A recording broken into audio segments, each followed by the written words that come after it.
Sefton Park on this wet but getting a little bit dry now. We hope for what is going to be a fantastic Liverpool Cross Challenge 2024. Second fixture of the UK Athletics Cross Challenge series, having started in Cardiff 2 weeks ago. And we're looking to book some spaces and places in the team. Fantalia in 2 weeks' time for the European Cross Country Championships, and those first of our trials races kicks off our 12 race programme, and that starts in just less than 10 minutes with the 10:30 senior men's and short course European trial, followed 5 minutes later by the senior women's and short course trial. Going through the younger age groups with the likes of certainly of our primary school runners out there today. The under 11 boys go at 10:45, and then we have an action-packed programme going all the way through to 1:50, concluding with those senior men's under 23 trials. And we've got some special races and runners coming up in those interesting races where, for a first time ever, the under 23s will peel away with a lap to go in those races. So again, remember, results will be on FR Systems. There is a live feed on the British Athletics YouTube channel, and I'm delighted to have next to the Adrian Christmas. Adrian, it's going to be a busy and bustling cross-country day today. Busy, bustling, wet, muddy brilliant. Let's hope the wind stays where it is now. We don't wish for it to get any higher at all. I'm not sure there's something waving at James here. I suspect it's one of his coaching group. Yeah, we were talking about you last night, Rowan, as we walked to the restaurant and on the way back, but it's all right. I had you in my notes. Okay, so your coach didn't get one up on me. Enjoy. And that's the fabulous thing about Sefton Park. It is under 11 through to seniors, masters athletes. The local leagues also have taken part. Tremendous support as always from the primary schools. And right at the start, a shout out to the teachers in those schools, to the teaching assistants, the sports coaches, to the other volunteers and the parents. You've done a fantastic job in getting these under 11s here today. And let's hope that many of them will link up with the local clubs into the future, if they are not already members of the club. We also have the races at the European Cross-Country Championship of Brad. Can we mention which clubs are involved, James? I think, right, we have Central AC in the men's, together with Shaftesbury Barnet. They will contest the men's place, and the women's place will be contested between Aldershot Barnet and District, Sheffield. Well, a very good morning and welcome back to Liverpool and Sefton Park. This is the British Athletics Cross Challenge Series for 2024. This is leg 2, and today it also incorporates the European Cross Country Team Trials. Well, all the action gets underway in about 7 minutes' time with the short course relay trials for the men first at 10:30, and then a few minutes later it is the women, and they will do one short loop around 1.5 kilometres. Scott Eburn here on commentary for you today.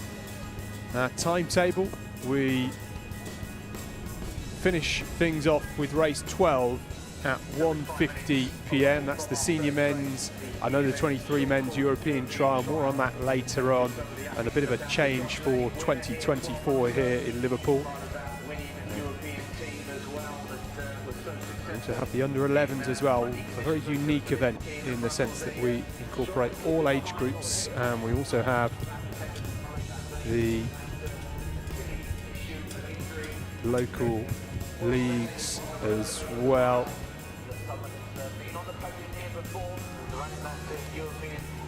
So plenty of action to come. First race getting underway in around 5 minutes time. And there is that timetable with all the distances that they will be running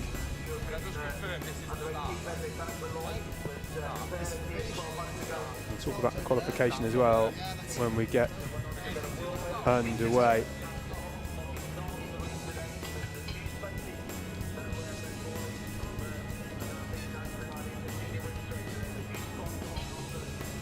And those are the final two races of the day. Seniors. And these are the conditions. Well, it's not as cold as it has been for the last few days, but it is wetter, that is for sure. And I think the big one is the row second from bottom, talking about the wind, the gusts up to 41 miles per hour. We'll start to ease off a little bit later on, and of course we are surrounded by trees here at Sefton Park, so we hope that it will ease off, and we hope that the athletes will have a clearer run of things, but that will add a different challenge, a different dynamic to these races as well.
So let's take you through the lineup for this senior men's short course European trial. This is an invite-only race. Athletes had to express an interest, and 34 of those athletes have been entered for this race. Still don't quite know who will turn up. The reigning champion, if you like, from 12 months ago, Josh Lay, is entered, and we hope to see him toeing the line as well. A couple of names to keep an eye out for. Ben Claridge on there, Tiernan Crawken as well. Callum Elson, more on him a little later on. Tom Dodd of Birchfield, he's here, and last year was in the lead for a large part of the race, and tripped just before the line as Josh Lay stormed past him, and he ended up finishing in fourth.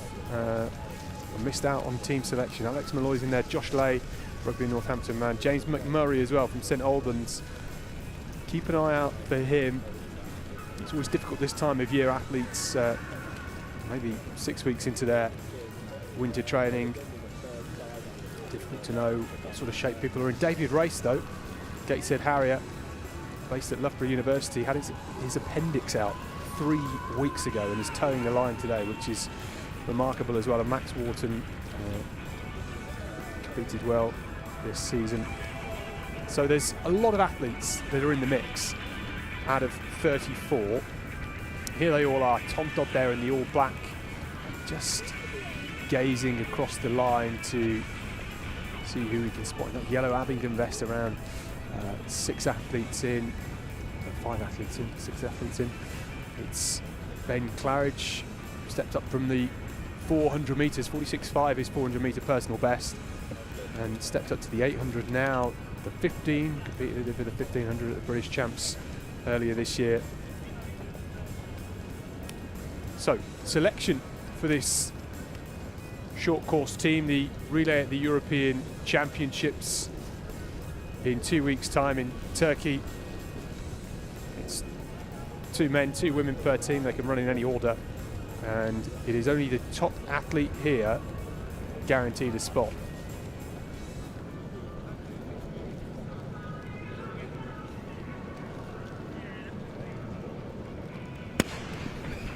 And away they go. Well, I mentioned Ben Claridge. There's plenty of others as well. Callum Elson, who just see in from the right-hand side, has had an amazing 6 months from around September 2022 up until about March this year, where he went to the World Indoor Championships, got spiked and caused a tear in his Achilles, which unfortunately has put him out for the last 9 months or so. But he is back. He ran really well for Cambridge at the National Cross Country Relays just a few weeks ago. And Josh Lay is there in the dark vest, around about third at the moment.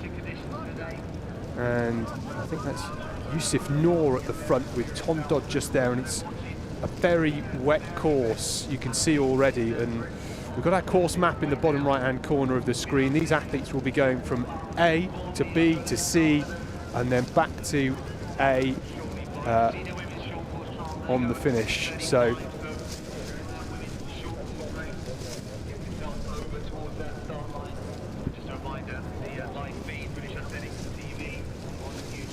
Callum Elson now just getting towards the front.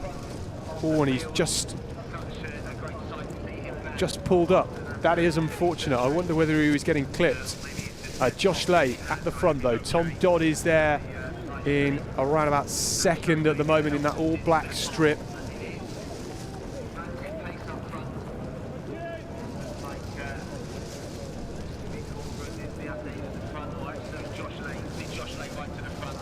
So two of the favourites near the front of the course.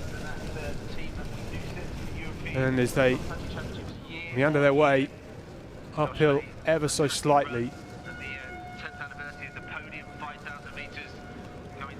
getting towards the halfway point. But you know, if you've seen it before, that the finishing straight is after a hairpin bend, which is always challenging. And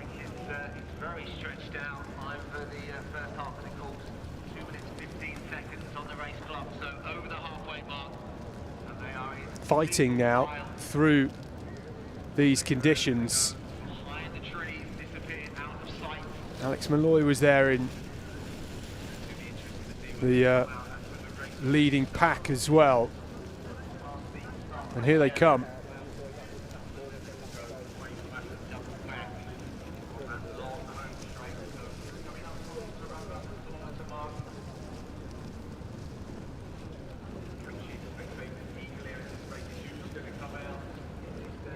Billiards in there too, and they're just starting to wind it up now as they have eyes on that finishing straight.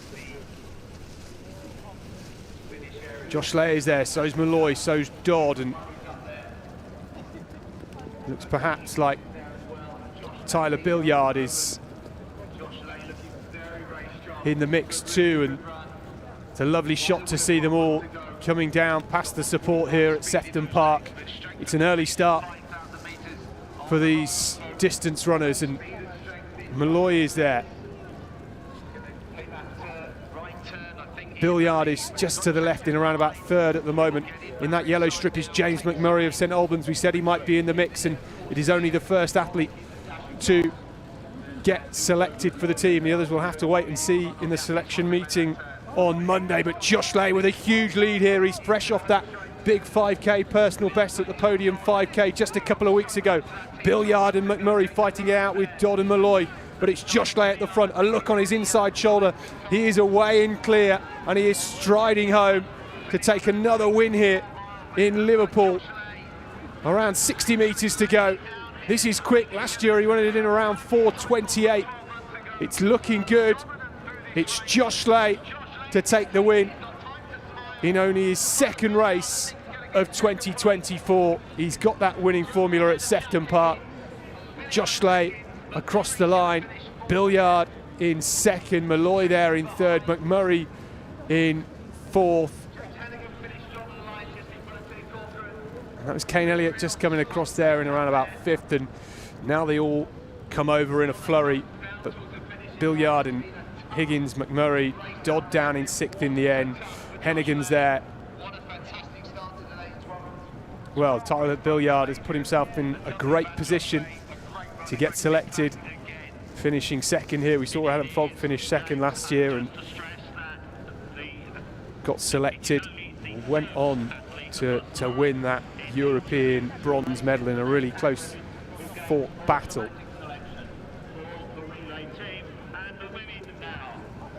Great Britain, of course, also going on to win a short course relay medal at the World Cross Country Championships earlier this year as well. Henry Fisher there, absolutely shattered, and the women's race is already away and gone.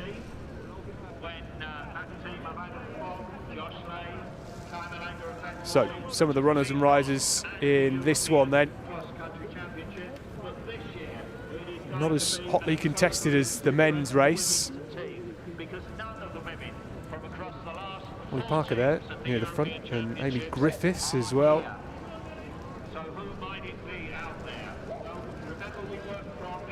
Maddie Deadman near the front too. We did have a number of entries, and I'm just looking the likes of Jess Warner Judge, who was entered for this short course and the long race, and I think she's going to be towing the line for the long race later on. But Amy Griffiths, back from injury, ran really well for Aldershot. I think it was Aldershot's B team as part of the National Cross Relays a couple of weeks ago, getting back to form after injury. Maddie Deadman's near the front as well. Holly Parker in there too, who ran a 4:12 1500 this year. So it's 1500 metres. She has 3 or 4 athletes for company in the opening stages.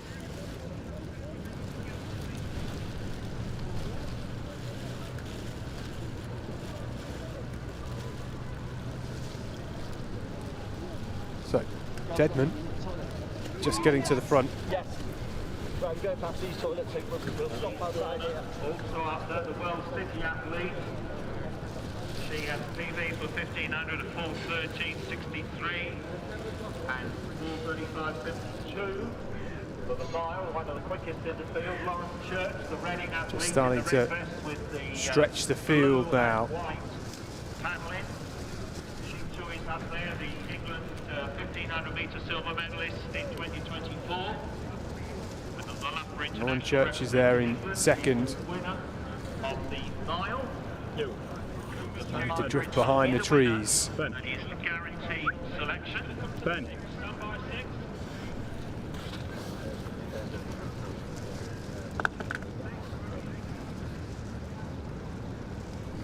I'm leaving them keys with you just because I'm going Plenty of the under 11s. Amy Griffith. As the short course women's race starts to loop in behind.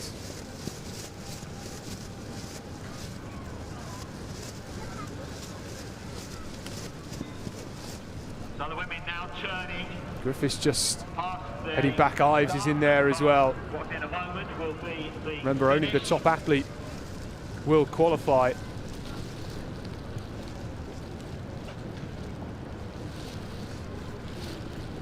Looks like Elise Thorner in the mix as well. And it's Maddie Deadman. So it's Deadman at the front. Athlete who looks to have Thorner in there. a commanding So's Holly Dixon. approximately 600 Holly Dixon in second. Deadman at the front. Can they chase this one back? Sarah Calvert, the Scottish athlete, in fourth at the moment, working hard. She's got a strong finish in her. Parker's still there and around about fifth at the moment, but this is a stellar run so far from Maddie Deadman. And Deadman holding that lead for now as they come round the hairpin bend. A chance to look over her shoulder. That's a good 15-metre lead. Thorner just moving up the field.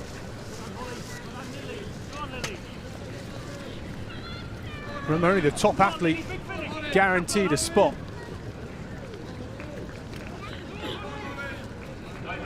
And a Great Britain will race for a short course relay medal in Turkey in 2 weeks' time. And Maddie Deadman, the Basingstoke athlete, got to the front early on, opened a lead in the same way Josh Lay did in the men's race just a few moments ago. And no one can catch Maddie Dedman today. She's booked her spot on the plane. And coming through just behind her, Holly Dixon of Cambridge. Followed closely by Elise Thorner, and then Sarah Calvert coming through. The automatic qualifying spot, the basic soak and mid-hands athletes, and we wait for the selection meeting on Monday. Well, don't quite believe the live results that are coming in. It was definitely Maddie Dedman in the yellow Basingstoke vest that came through. We're in 1.511, and Holly Dixon was in second. So Maddie Dedman guaranteed her place to the European Cross Country Championships. Great run from her. The U11 Boys, U11 Girls and U13 Girls. It's all right, I'll let James back on the mic for U13 Boys.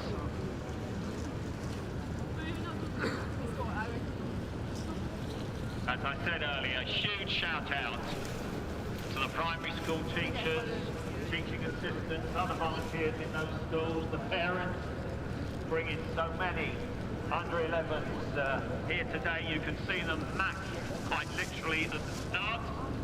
And of course, as always with under-11, there will be a cavalry charge at the start, despite all of them having been told not to go off too quickly.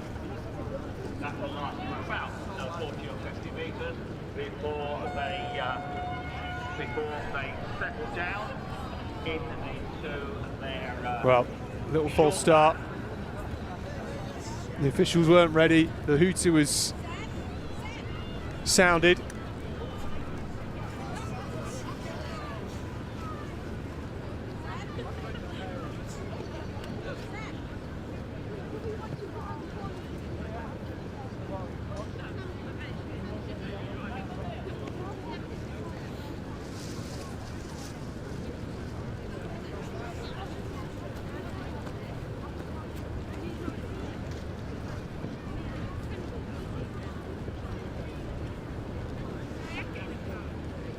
Could Jeff from Hernhill Harriers meet two of his under-15s, please, by the start fitness tent? Jeff from Hernhill Harriers meet two of his athletes, under-15 boys, by the start fitness tent, the black tent. And why I mentioned the start fitness, good to see them here. Made a difficult journey down from the Northeast. Snow. So there they are, the under-11s. We're already into race 3.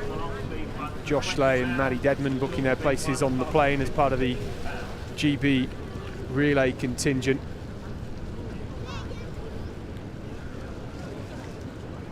This is the course for those of you that haven't seen it. A little bit shorter for the races this year, falling in line with the 8 kilometre distance, or just less than 8 kilometres, that they'll run at the Europeans in 2 weeks for the seniors.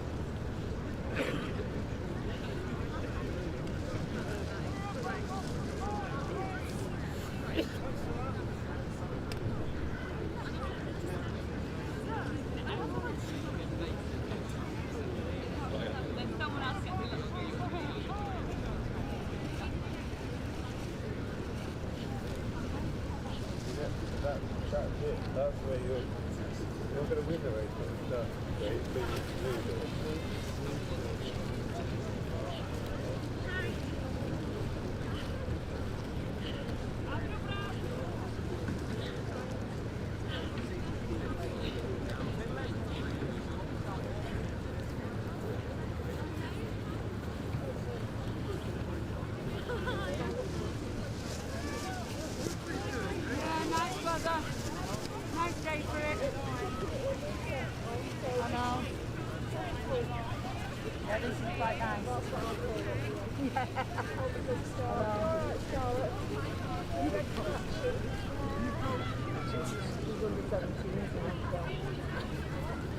All elbows on the start line.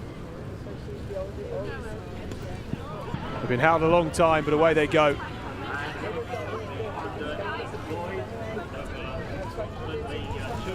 A lot of these youngsters taking part in a race like this for the very first time. They've all certainly got some experience in cross country. That's why they're here, being as part of the local primary school race.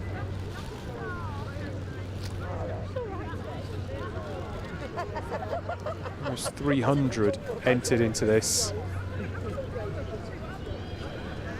So we can expect back in about The one in the black with the light blue is Joe Harvey from Rural Primary Schools.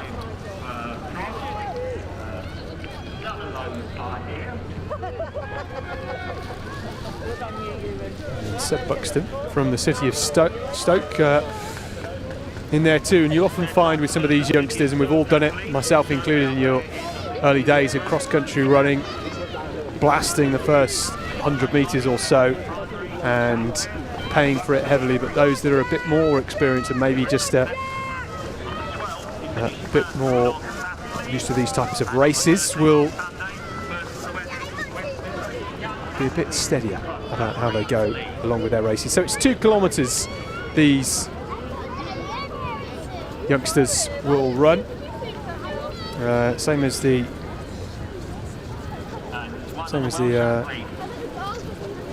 under 11 girls as well, a little longer than we've just seen already in the short course relay trial. So they will do an extended loop rather than going from A, C to D and back home like the relay loop. They will do A, B, C, D. So if you're following along our map in the bottom right hand corner of your screen. So this is where they drift away from us, heading away from the finish line, and we'll loop back. That peanut section around by the letter F on the map, that doesn't exist this year.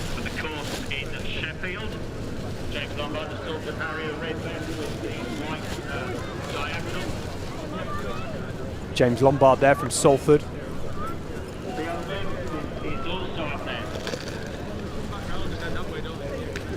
These 3 club athletes sticking together for now. And there are 3 players. Fire athlete. He's in the tangerine and black vest. He finished second at the It's a good pace early on. Red Rose Midlands League meeting.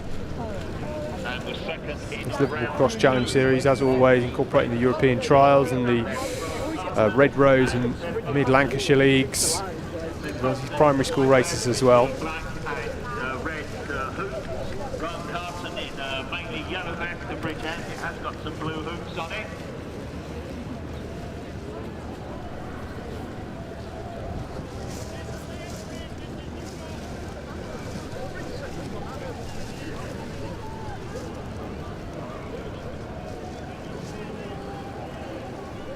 Every one of these young under 11s working extremely hard. So when they come into the Lombard finishing, in the red is Salford, area, each and every one of them just moving away for now. And it is the Salford Harrier who now leads. James Lombard, 4:57 he ran. As they come back out here, 1.5 kilometre they length. drift behind the trees. Ron Carson in second. And Theo Mims in third.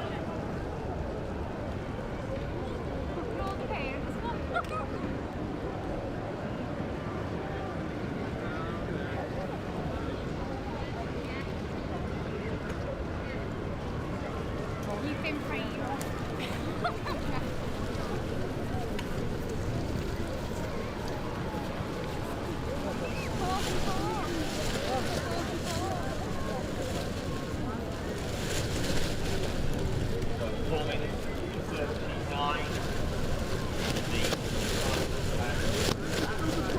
Your yellow bag is very distracting. That's it, great, thank you. I hate yellow. Away they go. Starting to come down past a lot of supporters. And Lombard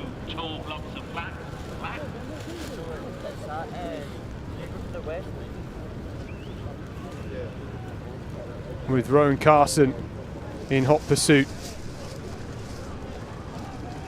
Joe Havey and Seb Buxton there in third at the moment. Isaac Martin from D side in fourth. But Lombard with a challenge on his outside. Rowan Carson here in the yellow bridge end. Starting to push the pace as they come towards this hairpin bend, and this is really the point to make your move. It's a long finishing straight. Got to try and maintain this speed around this bend, and this corner will get churned up as we go throughout the day. But Carson now with the lead into the home straight. Lombard doesn't quite have the speed to keep up with him, but he's put in such a shift over the opening 1,500 metres or so. This race though, with Rowan Carson towards the finish, he will be clapped home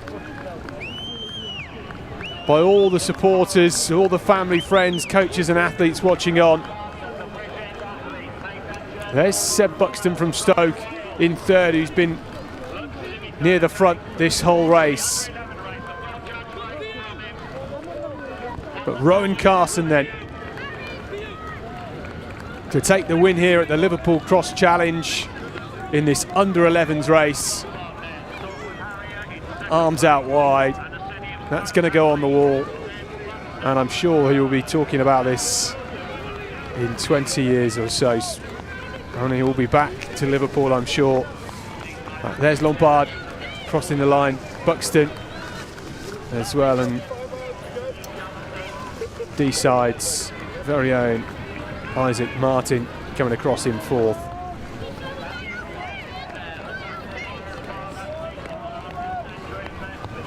Strong finish there from Theo Minns, Blackpool. Not too far away. And Gregor Wright there from Haddington East Lothian Pacemakers. Marcus Larkin from Sefton Primary School is on home soil. And Zach Rimmer. Now they all come across the line. Those Liverpool Primary School vests. See them clearly.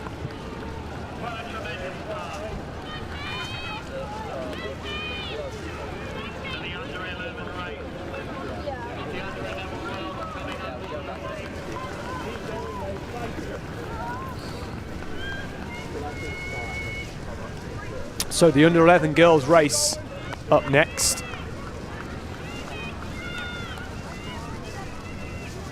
Again, over 2 kilometres.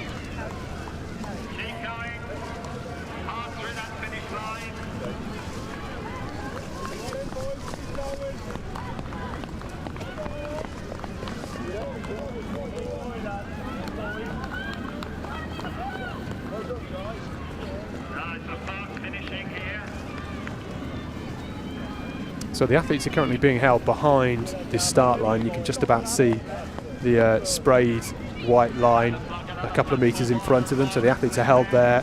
They're then called to the line, and the officials then just drift in behind them to get out the way of the stampede.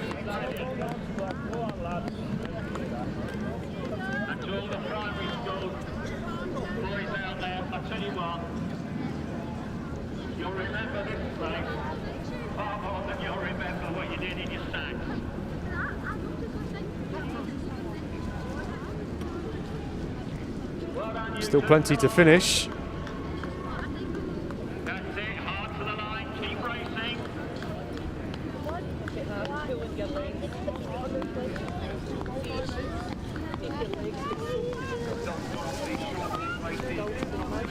Now the under-11 girls called to the line. Officials just marshalling them back slightly.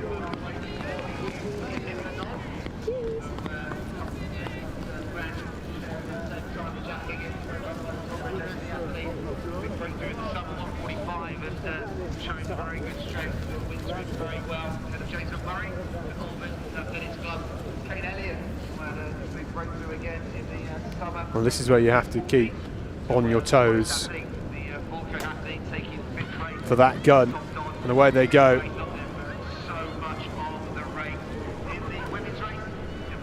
It really is a big sprint. Certainly if it was me, I'd prefer to be on this left-hand side of the start line, the middle and to the right. A few puddles, a bit boggier, and you don't want to get wet feet this early on in a race. Nothing worse.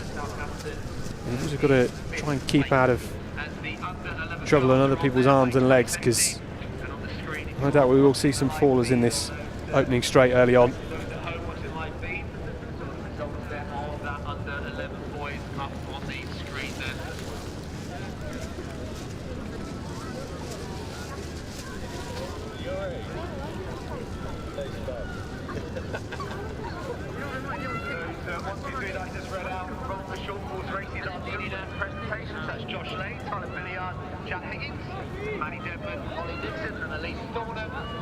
Ada Penfold in the red of North Shields.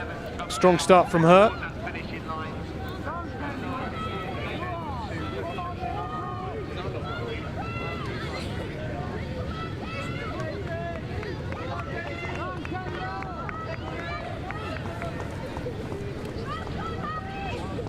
Another large field, which is so great to see.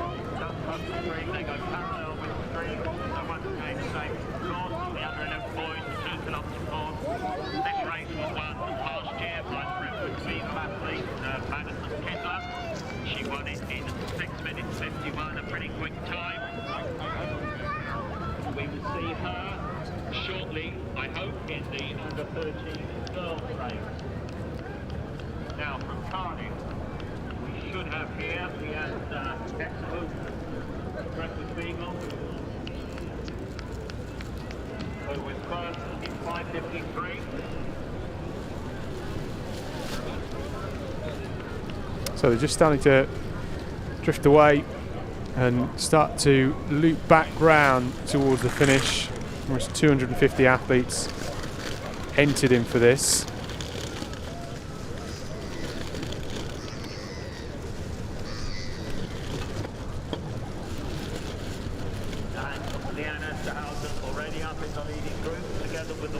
And that's a Wolverhampton vest there. Alba Jones.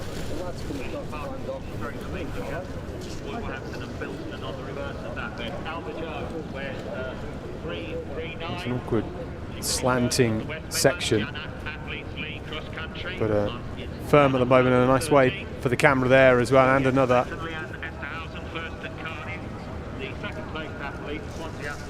To all these young athletes, so great to see. And here's the Liverpool Primary School's vests.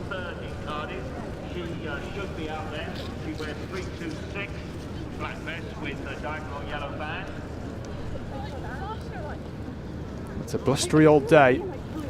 This is part of the course where you're far from the start and finish, and not too many supporters out and about cheering you on.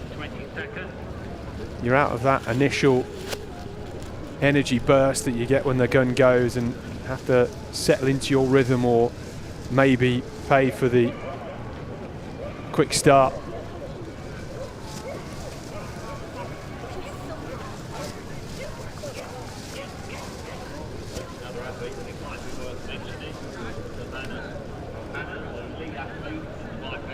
So Penfold there in the red.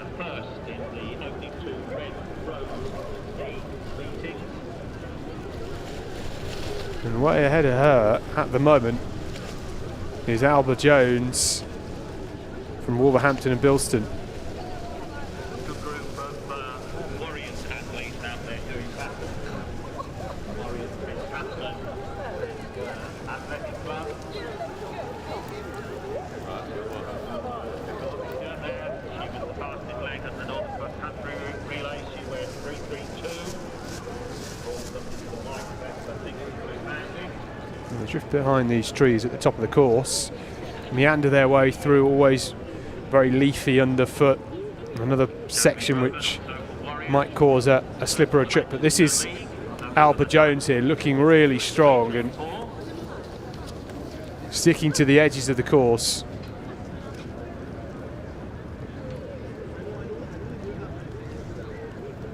And Alba Jones is having a fine run. And there's Penfold. And Leanne Esterhuizen from Brentwood Beagles.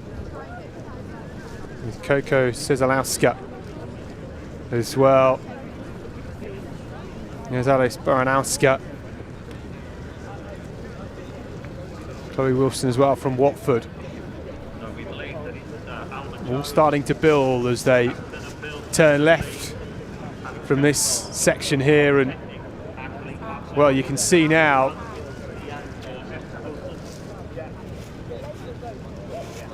just how big that lead is. Albert Jones for Wolverhampton and Bilston at the front. A long way clear from Penfold of North Shields.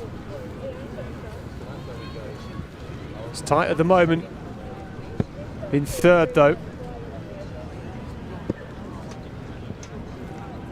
And this is where the legs will really start hurting. You know you've got to build the pace over this final 200 metres or so. It's not easy to do. And Jones has such a clear lead. You can see, look how muddy it is. It's going to be chaotic by 2:30 this afternoon, but this has been a superb run for Albert Jones. Just got to keep digging deep, keep those legs ticking over.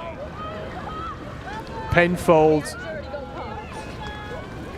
behind in second.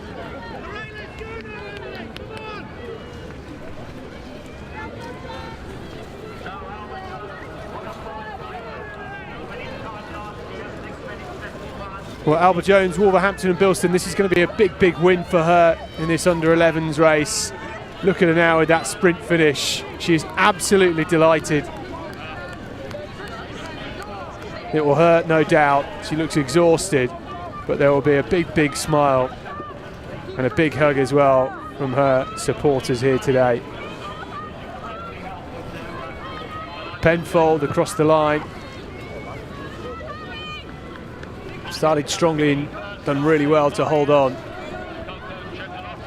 And there's Leanne Esterhuizen from Brentwood Beagles, a club that's just churning out strong, young distance runners at the moment, and Coco Cezalowska, the Warriors Pentathlon and Athletic Club, doing really well.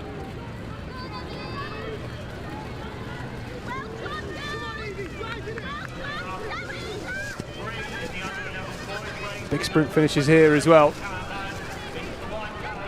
That's on the head of Savannah O'Hanlon from Lee Harriers. Well, there's the winning margin. 14 seconds. Not too bad, only 27 seconds slower than the under-11 boys race. So it's quick for 2 kilometres.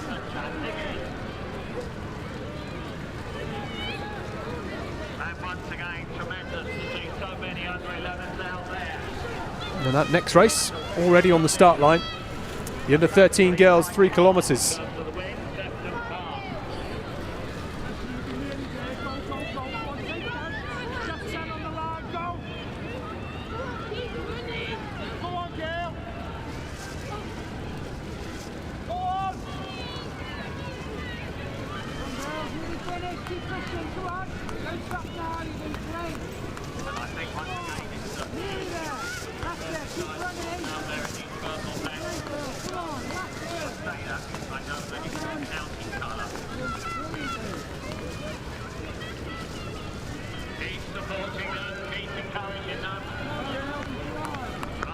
So now they're called to the line.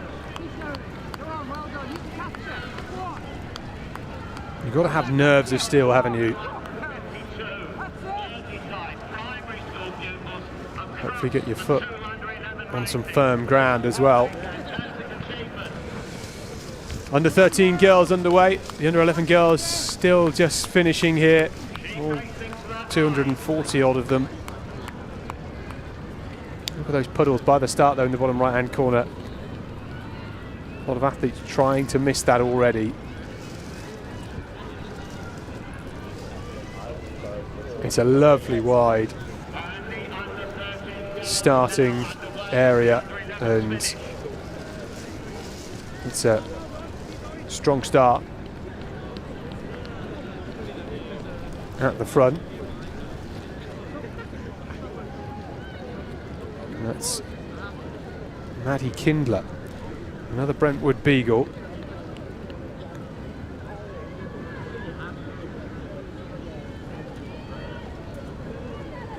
The rest just happy to sit back, let her control this one for now.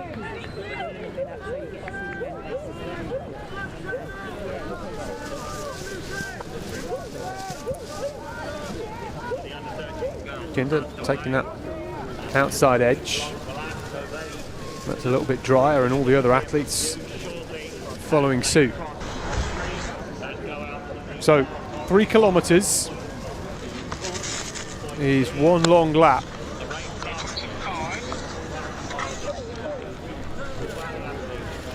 For the first time, we'll be using the full perimeter of the course, right down to the bottom of our map, which is just where they are looping towards now.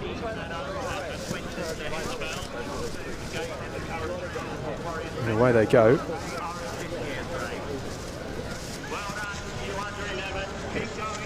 They're just crossing what is really the nexus of the course, where all the different routes and loops combine. It's a good viewing spot. You see a lot of athletes coming and going, which is why there's so many surrounding there right now already.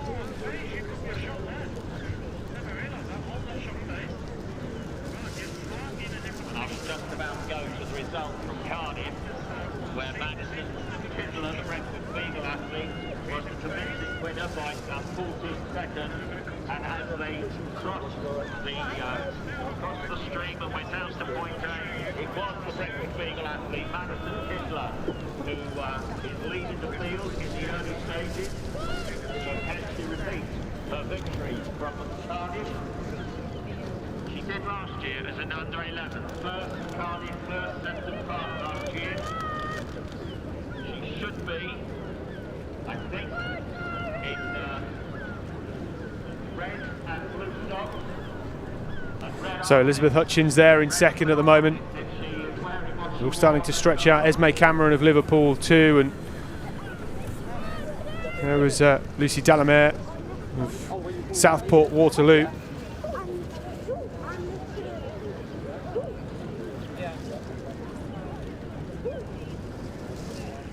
This is a lonely part of the course, but for these young athletes it's the first time we've stepped foot on here today, so it is firmer, a bit drier. Somebody, I think, carrying a spike in their hand, must have come off, and they don't fancy stopping. This is why gaffer tape or electrical tape around your spikes is not a bad option. I think somebody running in trainers there, not a bad idea if they're waterproof as well, just won't have the same traction or grip.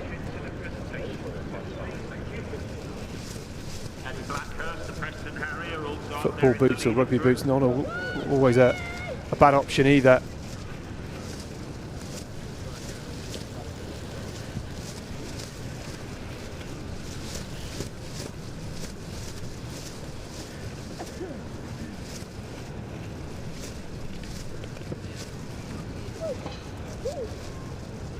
So where they go,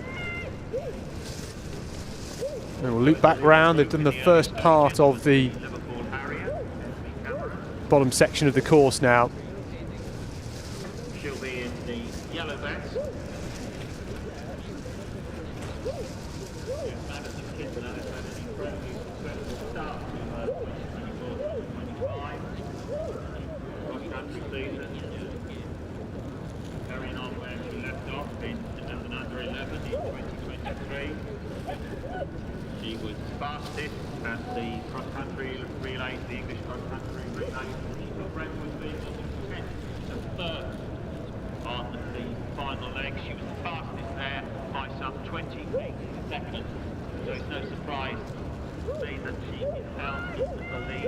any quickest of the southern cross-country relays as well. In terms of the road relays, guess what?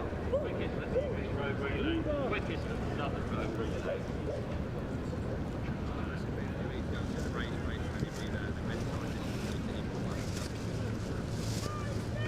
So remember that winning time from last year, 10 minutes 44. They've now been running for just over 5.5 minutes. Kindler there, still at the front. Hutchins in second.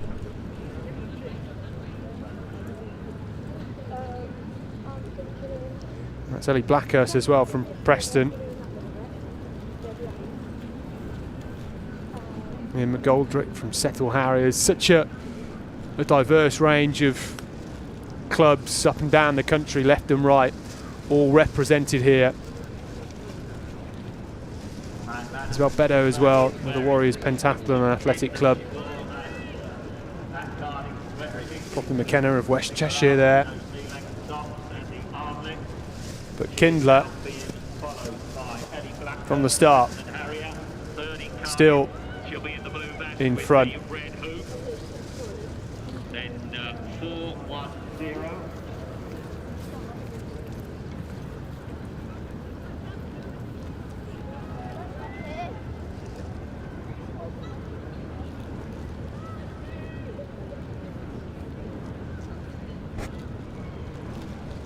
Just look at that margin. No one around Madison Kindler. Well out in front. One in Cardiff a couple of weeks ago.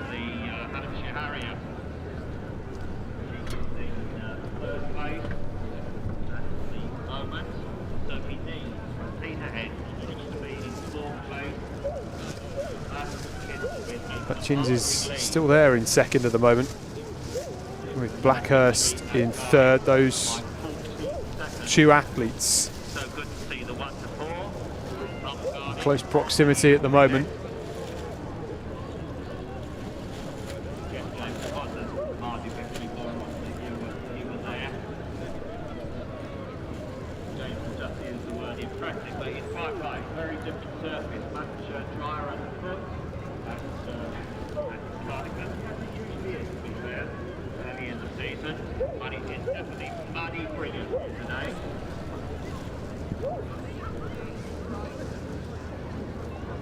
Kindler looking for a second successive win on the under-11s race last year.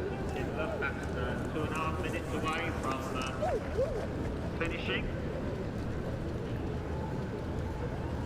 Brentwood Beagles with Paul Forrest leading such a strong group of not only young athletes but young female athletes as well. Always great to see.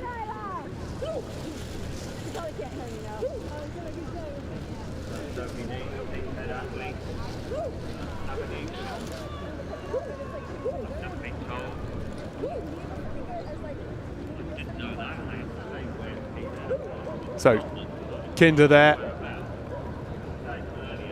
turning left, heading down past the start line, and a bit of a change as Blackhurst from Preston moves up into second.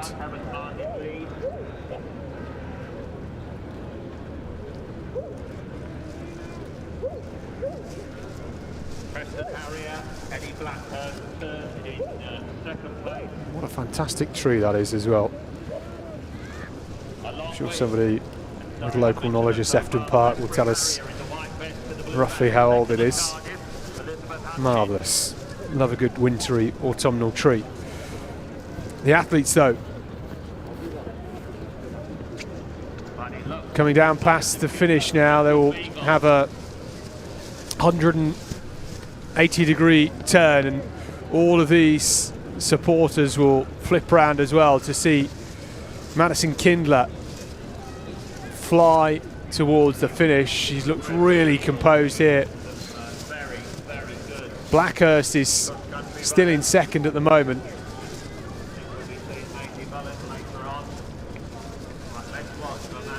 Hutchins just drifting back slightly into 5th now as Kindler tries to pick up the pace for a big finish here. She doesn't need to. She's got this race in the bag. This is a marvellous run. Such a controlled run.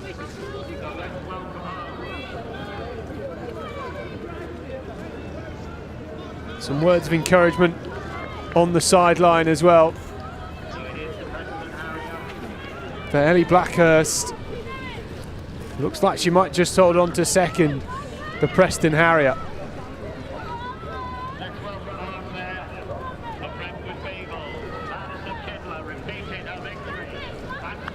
Well, it's going to be another win at Sefton Park for Madison Kindler.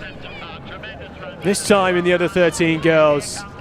A great victory, a dominant display. And a big win. Ellie Blackhurst with a strong finish. Built nicely through the field to take second. It was Jessica Thate from Hallamshire Harriers coming through for third. With Mia McGoldrick from Settle Harriers in fourth in the end. And there's Elizabeth Hutchins.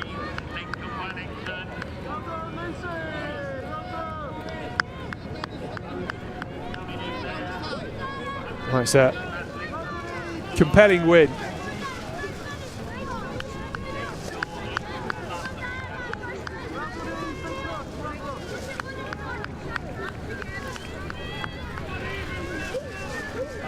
Madison Kindler showing she's one of the athletes to beat in this cross-challenge series for the under 13s.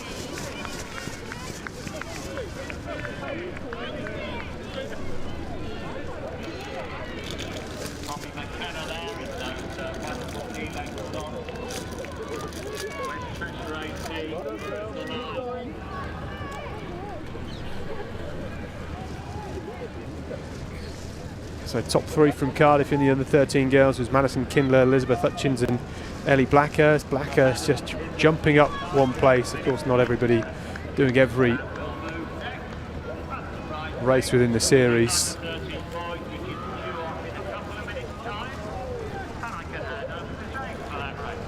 The under 13 boys look about ready to get underway.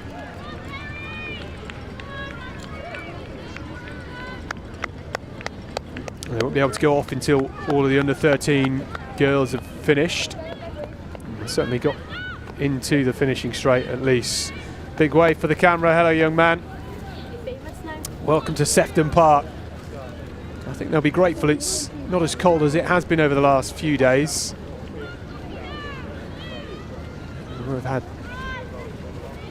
minus figures, a bit of frost and snow earlier in the week as well, so temperature of 8 degrees in Liverpool, not too bad. Well done to all our finishers.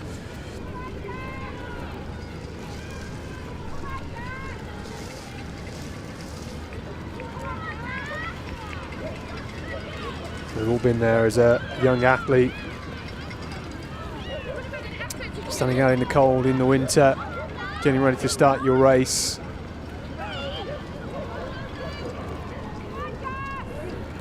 Got to keep warm though, so jumping up on the spot, doing some movement to distract yourself, try and get the blood circulating, certainly will help your start of the race as well. So we'll start fast.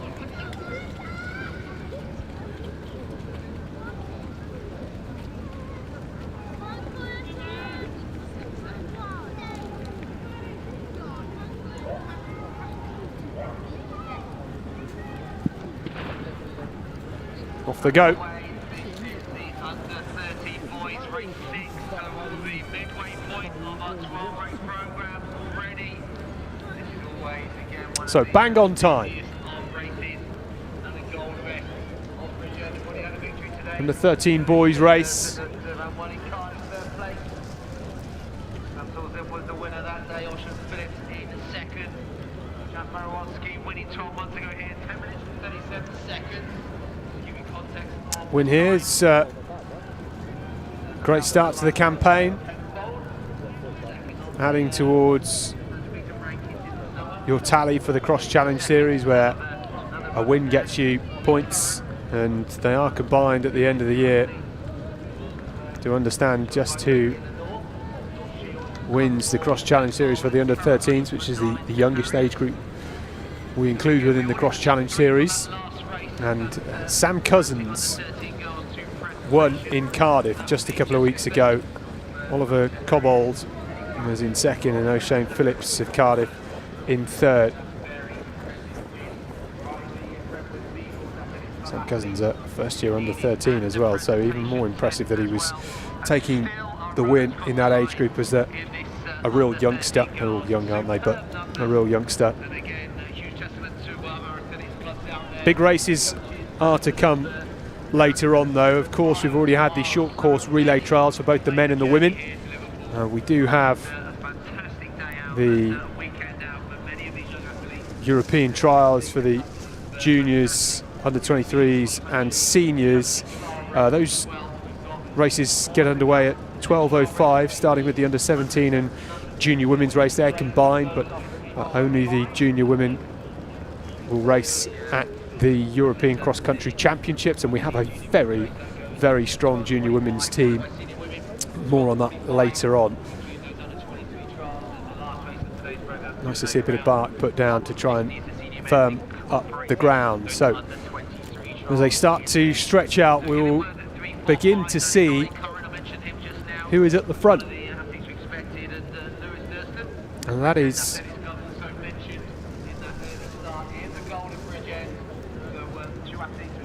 a vest.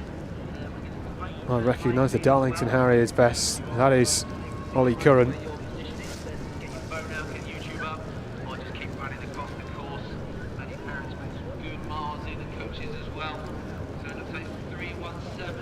And the yellow vest just behind him is Lewis Durston of Bridgend.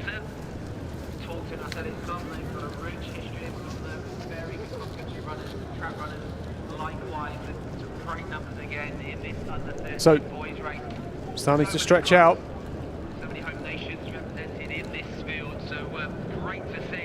All the names of the athletes entered for this race running across the bottom of your screen now.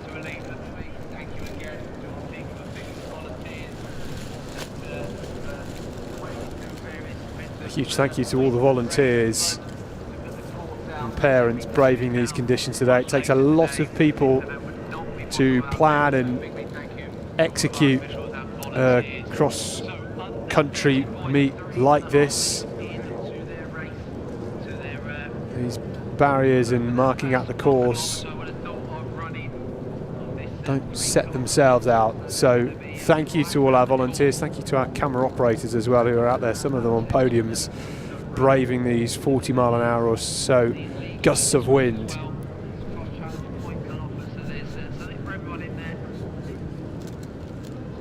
Great to see so many youngsters taking part.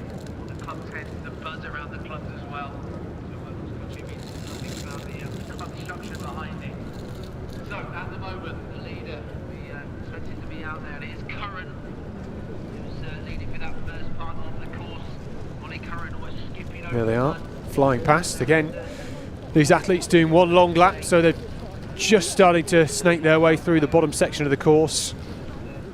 If you've seen the map, we showed it you earlier on, you'll know just where I'm on about.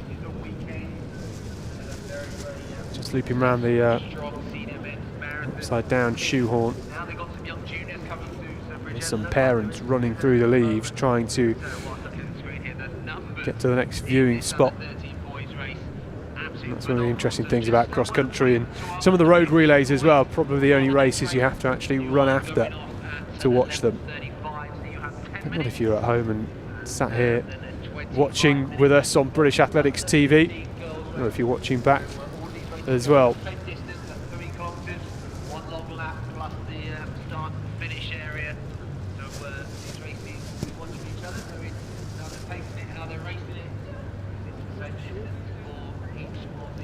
Well, this is, of course, the last cross-challenge race for 2024. We'll pick things back up in Glasgow in January and then in Leeds at the start of Feb before concluding things with the cross-challenge final at Woollerton Park in March. So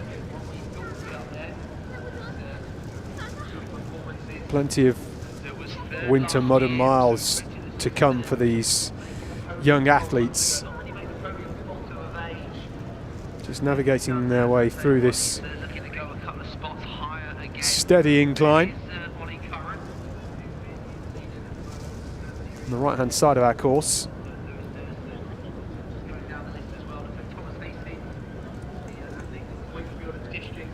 that's Sam Deary from Giffnock North.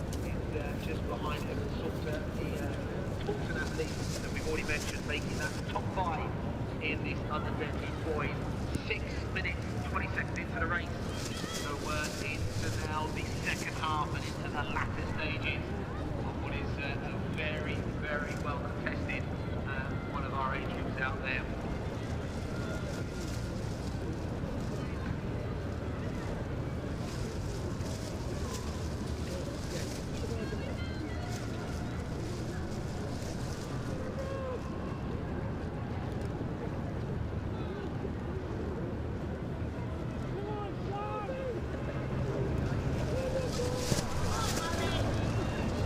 Good section of the course, start to meander through the trees and head back towards the finish.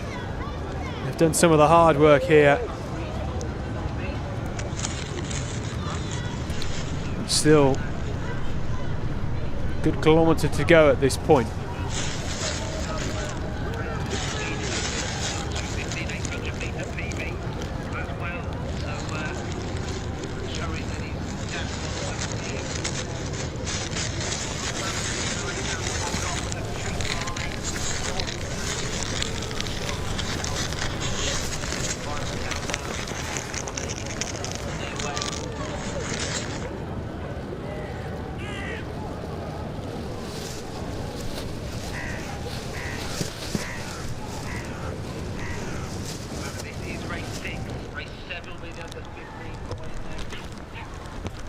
These athletes braving the blustery conditions. We'll pick up the front of the race in just a second, and here we go. 500 metres of running, 8 minutes 12 seconds on the race clock. There's Deary.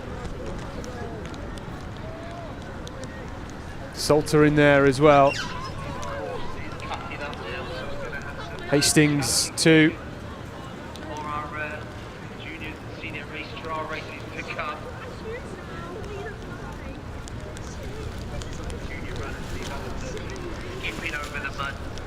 Well, the athletes at this point by the D corner of the course on the map. See the leader. Could be, I think, the Griffin Northwest maybe. That could be Sam Deary. Down towards the final 200 metres or so. With Deary still at the front. Bit of a surge as well from Rocco Hawley in the Wolverhampton vest. Salter still in there. So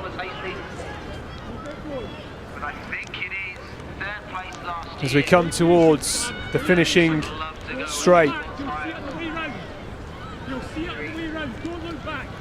a distance around 10 metres.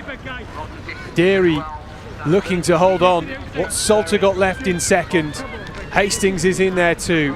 Hawley in fourth. Will anybody catch Deary at this point? The legs will be burning. They'll hear the cheers and the support. They're all lining up behind him. Can Sam Deary of Giffnock North hold on? It's close. Hastings is charging. Hawley is coming through as well. The sprint finish Where's this race going to go? And it looks like it's going to be Deary who will hold on. Just in the end. Hawley coming through in second, Hastings there in third, and Salter back in fourth. My goodness, what a close finish that was. Salter, who finished fifth in Cardiff, up to fourth this time. The others amongst the top three didn't race in Cardiff, so first win of the season on the Cross Challenge circuit for Deary, and Giffnock North taking their first win of the day here at Sefton Park. Well, it was a close race, wasn't it? All came down to the final 100 metres, and you can see just how long this finishing straight is.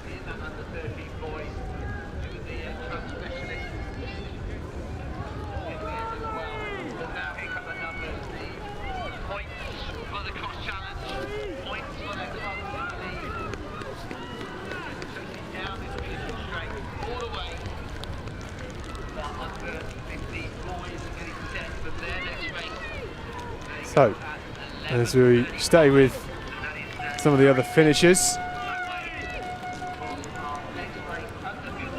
we look towards next race, which is the under-15 boys, starting in just a few minutes' time. Again, they run over 3 kilometres.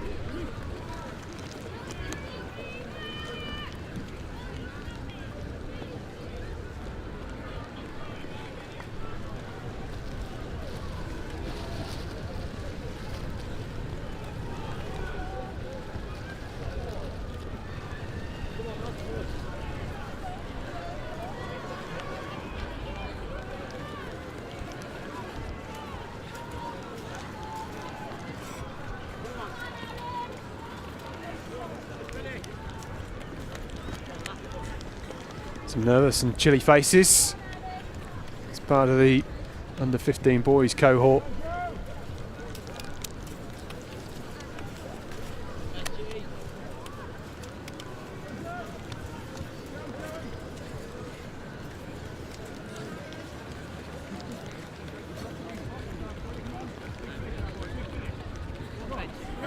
Big finish.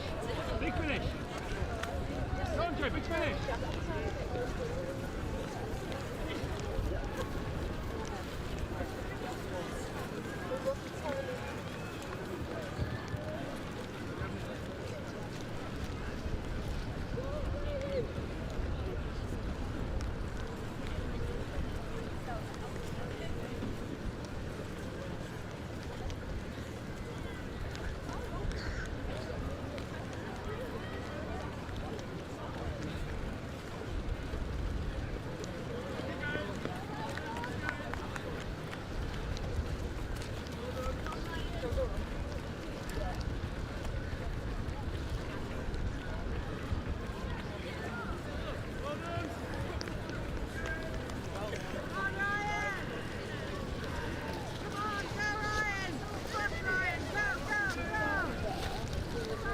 Couple of sprint finishes in the under-15 boys race.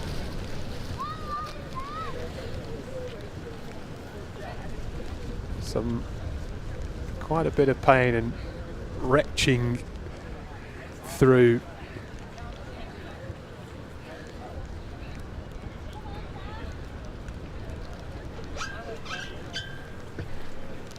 Well, under-15 boys up next on the start line.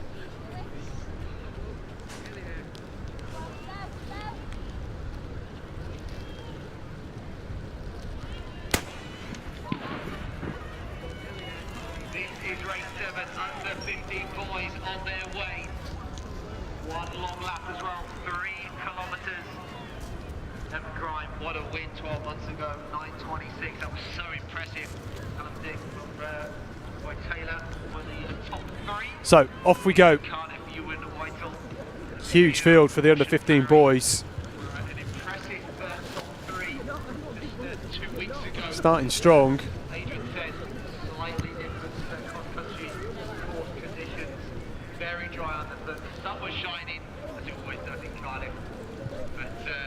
You've got to be able to brave the strong starts in cross country.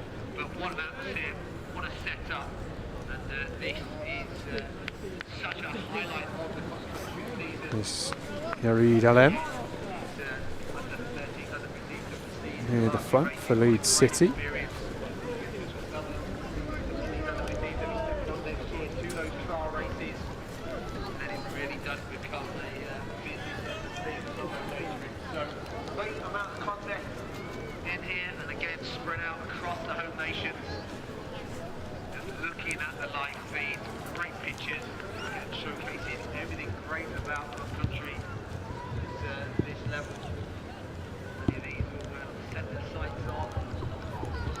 The field already starting to stretch out. So they are running 3 kilometres again. It's one long lap, the same course that we've used over the previous 2 races. And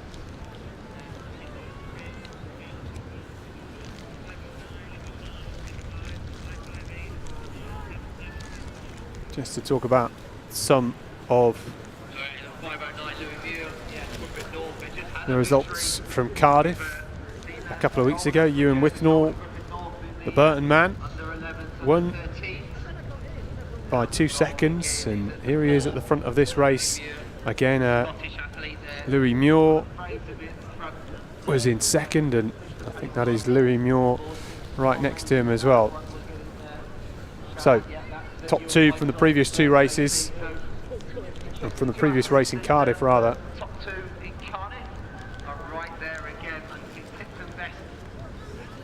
George Watkins from Woodford Green in there too.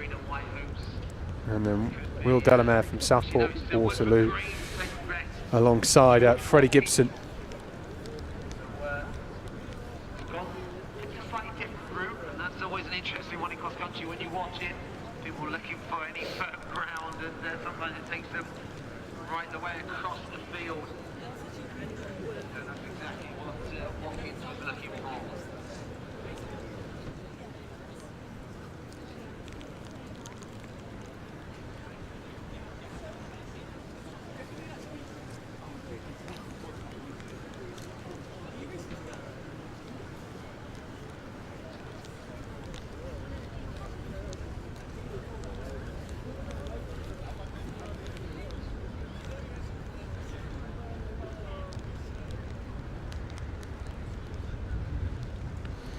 So Ewan Withnall had a great season on the track. 155 over the 800 metres. Won the 1500 at the England Age Group Championships outdoors, and the English schools over the 1500 as well. So in great form.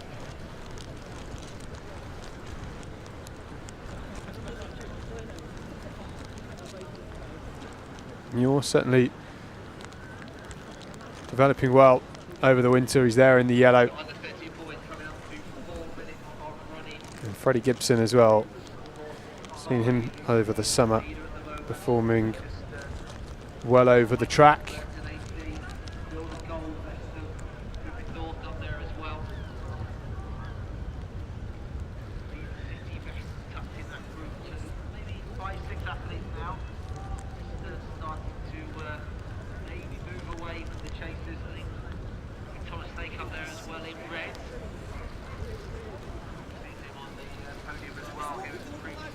Gibson second behind Withnall at the England age groups over the 1500 metres.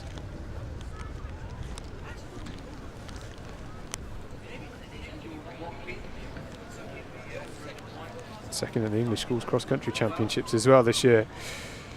So we've got a good group, some strong athletes. This age group under 15s where you do start to see some athletes developing, and still very early to predict anything at this age group, but great to see. And from a personal perspective, in 10 years' time, we'll be seeing some of these youngsters have gone through age group under 18s, under 20s, under 23s, and maybe into the senior category as well. You never quite know, but we could well see them here in the seniors in 10 years' time, which is great to think.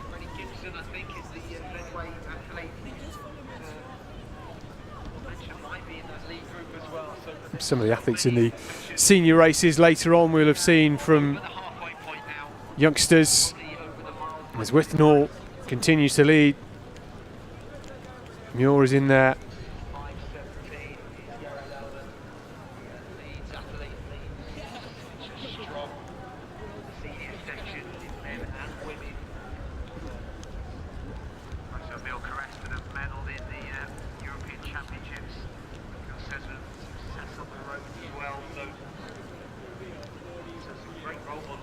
Set the school vest there.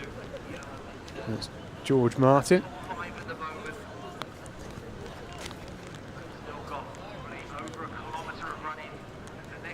So we do have the under 15 girls after this race.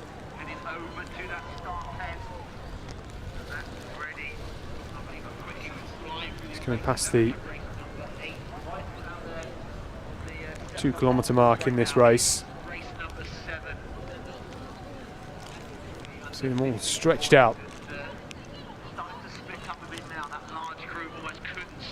Watkins is still in there.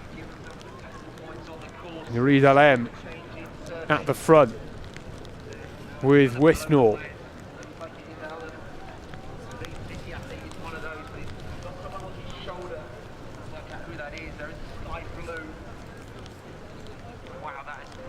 LM, young athlete, first season of competing. Still a bit of an unknown commodity. Came second at the National Cross Country just a couple of months ago.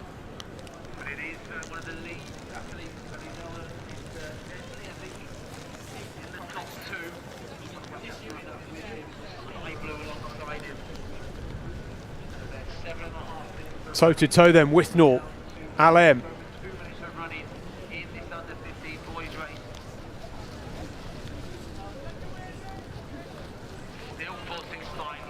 Watkins up into third, Gibson in fourth.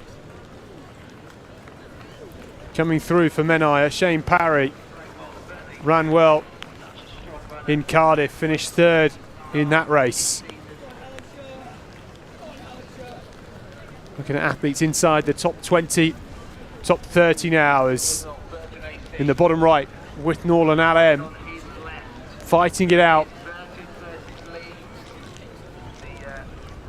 Withnall looking to get a back-to-back victory here. LM with just a slight lead. And Withnall fighting back. He knows how to win. He's had a great track record in 2024, Ewan Withnall. Yareed LM fighting on. The closest it's been at this point in any of the races we've had so far. LM trying to get on that inside line. It is so tight around this bend. Got to stay strong as you come off it. Lift those hips and keep driving, and Withnall just drifting to the edge into firmer footing. Has LM got anything here? Can he pick up the pace over this final 100 metres? Withnall looking for his second win in the Cross Challenge Series for this year, but LM now just turns on the afterburners. Can Withnall respond? This is a big finish. They're shoulder to shoulder. Who's going to get there? Withnall just holding on. LM fighting all the way. It's going to be so close. My goodness. What a finish. Diving through the mud. Yareed LM gets the tape, but who got the win? Well, we're going to have to see that on a replay. Well, Shane Parry, I think, just coming through for another third in the Cross Challenge here. Well, the results coming up with LM from Withnall. We can't say whether that is accurate at this point. It is an absolute mudbath. The photographer in the bottom right-hand corner of your screen is just checking back to see who finished where. Well, and he seems pretty happy with himself. Looks like he got a good shot. That is exactly what you want. Withnall, as he came into this home stretch, had the edge.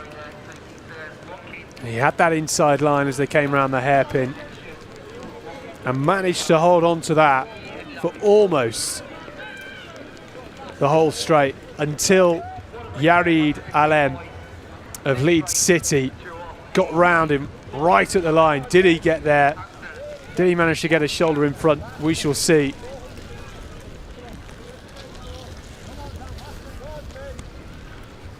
What a finish. Well, this is it again. This is the replay. Alem on the right-hand side in the arm sleeves in the light blue. Withnall even putting his arms out. Well, if you're going on the tape definitely, in my view, wrapped around Yarid Alem rather than Ewan Withnall, who was a bit more upright. Well, just looking at the results though, it is now changed and Ewan Withnall has been put in first place. So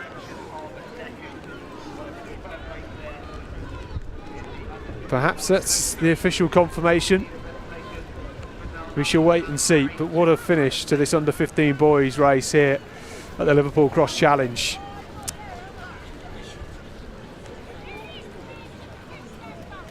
The under-15 girls to come in just a few minutes' time.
I'm pleased the presentation from the under-15 boys race, Ewan Withnall, Yarid Alem and Austin Curry.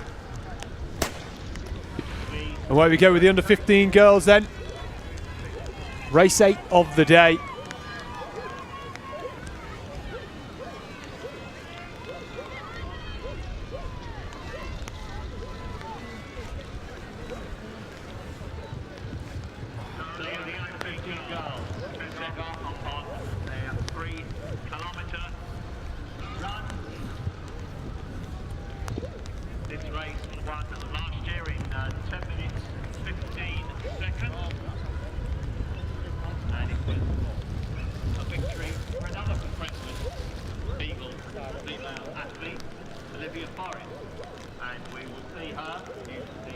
So Follow on from this under-15 girls race. Rain Last year was Kitty Scott. has joined us here in Sefton Park. A couple of Brentwood Beagles fests in there spotted as well. Young Cara Gorman, who won the Cardiff race from Madison Welby.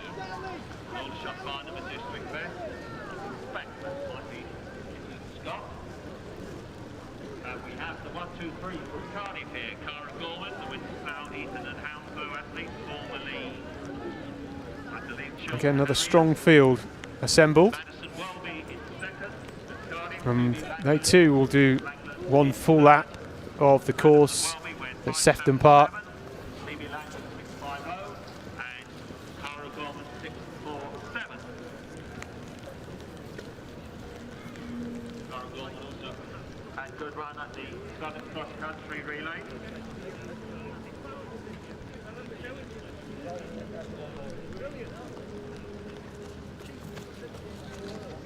Not nice conditions. You can see the mud that they're splashing through, the puddles.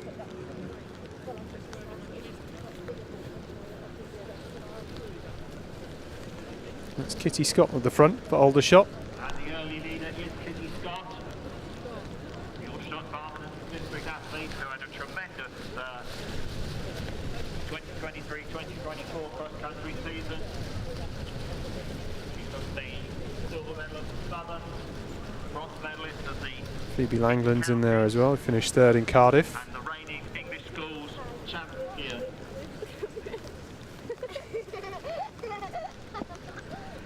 Kitty Scott just fell in these muddy conditions, but she's picked herself up. Langland's getting to the front.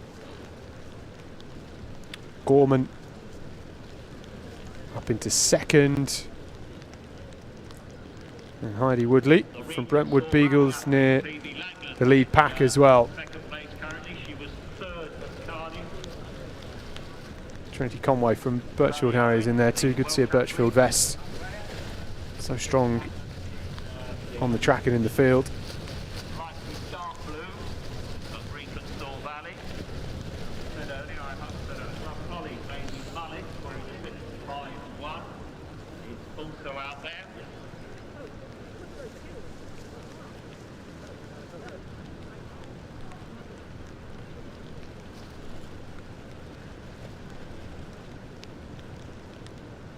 So they've just been running for over 3.5 minutes.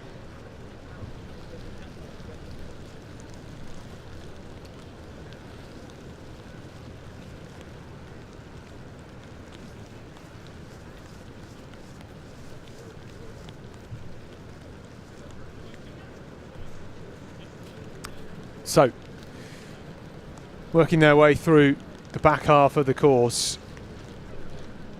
Still waiting for our leaders to come through.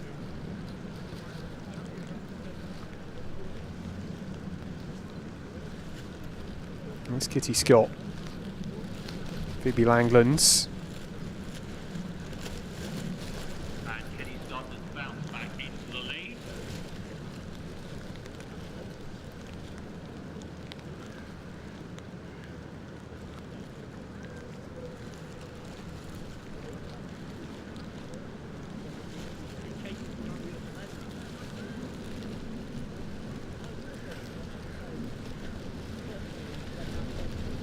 Kitty Scott opening up a good lead. I said it before, but it is an isolating part of the course. Not too many supporters. With Cara Gorman, recently used to see her in the green of Chiltern. They get towards the halfway point very shortly. Gorman looking good in second, looking for a back-to-back win. Bronze at the Southern, bronze also at the Inter-Counties, right at the end of the season. And then in September, Just moving up into the second then, Summer Smith. English under-13 cross-country title. Remember that event delayed because of flooding. And Cara Gorman now in second. So, good group of four. Scott, Langlands, Gorman and Smith. Led at the moment by Kitty Scott in that Aldershot vest.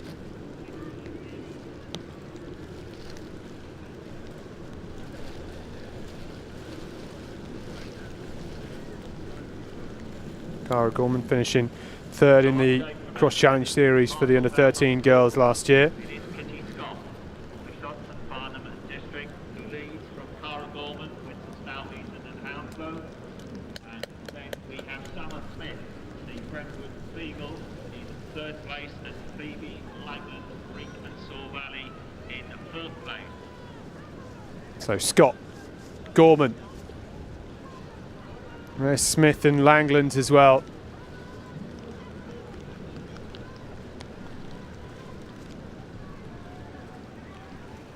There's Ellie Birchall in fifth.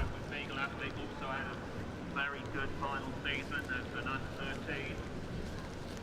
Well, this part of the course, there is an incline. It is tough. They've had some twists and turns up to this point. And as they start to climb towards the top end of the course, they know the finish is nearing. They've got 4 minutes or less to the finish. So they just have to keep on the pace. It is very difficult to do. You're slipping around, you're starting to lose grip. Your spikes are getting clogged up with mud. And Cara Gorman here looks as if she's just about dropped Summer Smith and is now midway between our athletes in first and third. And Gorman looking really strong. And she is rapidly closing on Kitty Scott. Southwest of Belfast, on the River Largan. Madison, very good run last weekend at the Irish Cross Country Championships when she finished third in the under-16 women's race. Well, there we go. Gorman takes the lead as they head behind the trees for the first and final time.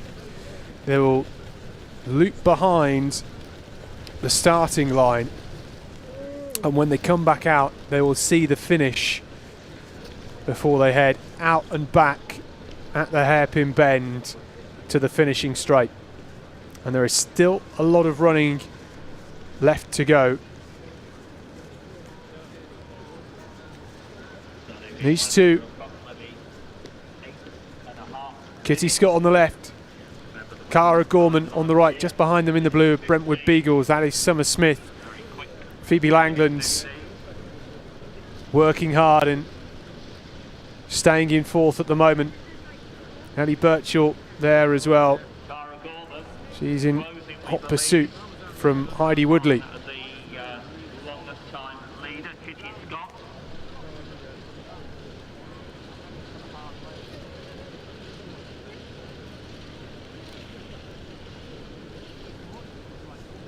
The extra Harrier, Ellie Birchall, also having a very good run.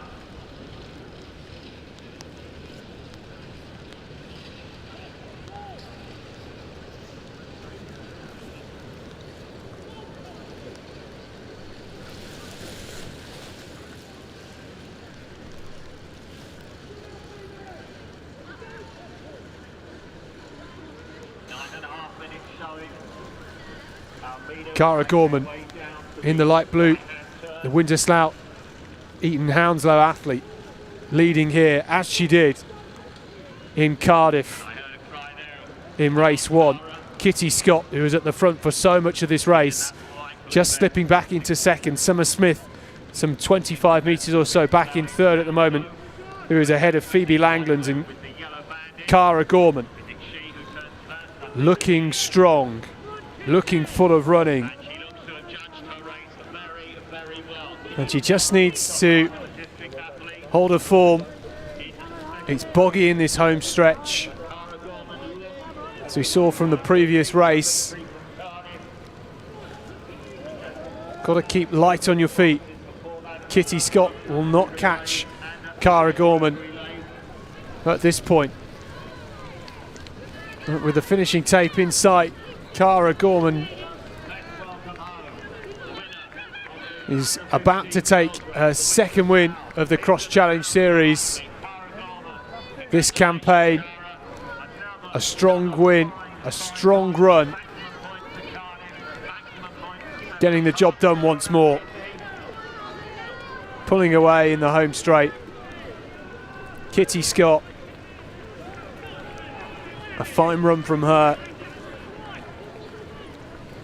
Gave it absolutely everything. You can see as she crossed the line.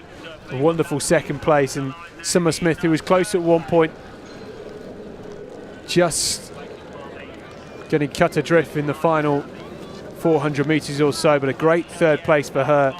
And Phoebe Langlands went out hard with the leaders and rewarded with fourth place.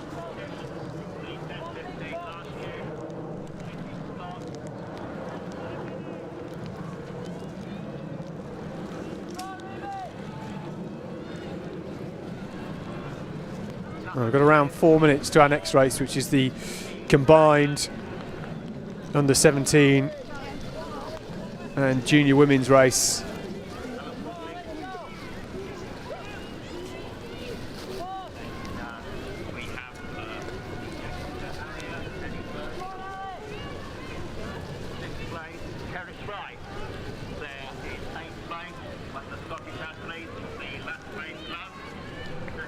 So great win, Cara Gorman on track, 2 wins out of 2 in this cross challenge series.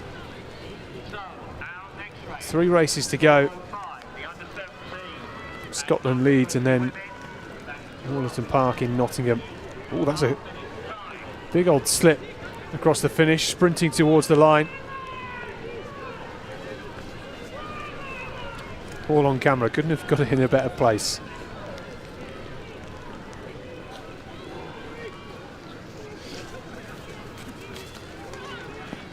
It is an absolute mud bath. I don't think it was this bad last year at Sefton Park. 2 years ago it was very muddy indeed. Well, there's 8 races done, 4 to go.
So, the first big one then,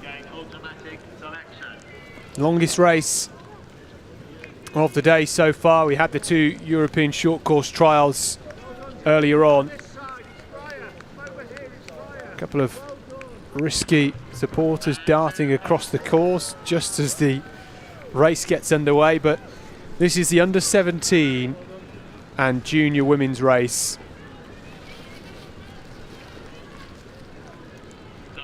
So, places up for grabs on the under 20 women's team for the European Cross in a couple of weeks' time. A couple of big names you'll know of, I am sure, the likes of Innes Fitzgerald, Jess Bailey, and many more. So, Innes Fitzgerald just settling in. Jess Bailey is just on the far right in the blue. It'll be interesting to see how some of these under-17s who have had good success this season will fare with the upper age group. Likes of Olivia Forrest, who's used to taking races out hard. Already see her sitting towards the front, maybe top 30 or so. But for the under-20s then, to qualify for the European Cross Country Championships, which is in 2 weeks and a day's time in Antalya in Turkey. Should be a bit warmer than it is in Liverpool today. And is the top 5 in this race will automatically qualify. There is 6 in the team, so the 6th place is discretionary and will be decided on by a number of factors. But coming 6th here today puts you in pretty good position to get selected. So top 5 automatically. And the under-20 women's race at the European Juniors is a little longer than this. It will be 4,814 metres. But already the front two, Innes Fitzgerald, Jess Bailey, lead protagonists, getting underway, and Isabel Jones, I think that was in there as well.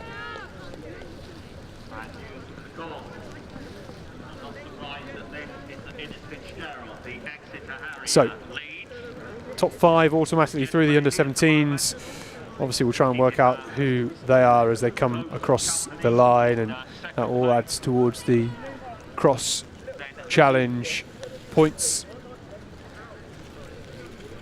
And from last year, our under-20 women's team won gold at the European Cross. Putting herself in contention in the early stages, the Swansea athlete.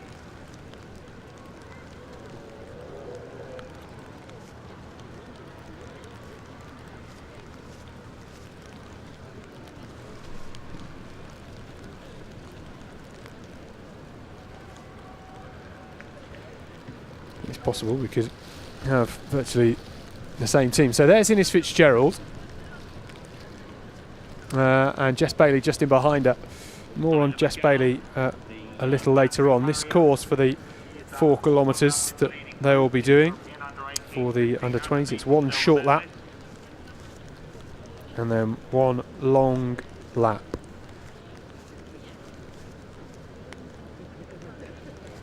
So we're on the short lap now. They drift behind the trees before coming back down past the start line again to start their big long lap.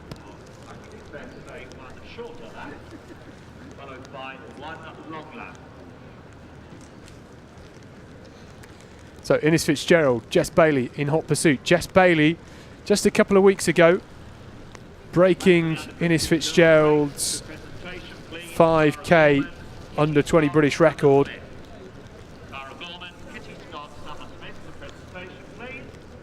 15:25, which is incredibly quick. And there's Isabel Jones. And she got Isla McGowan just in 2nd and 4th behind her.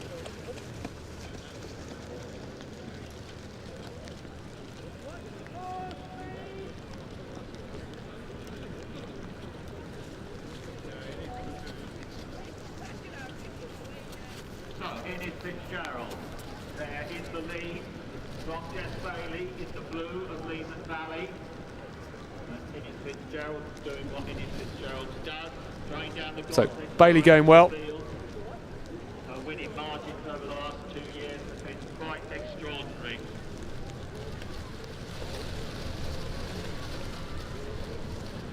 Jess Bailey running 4:18 this year over 1,500 metres.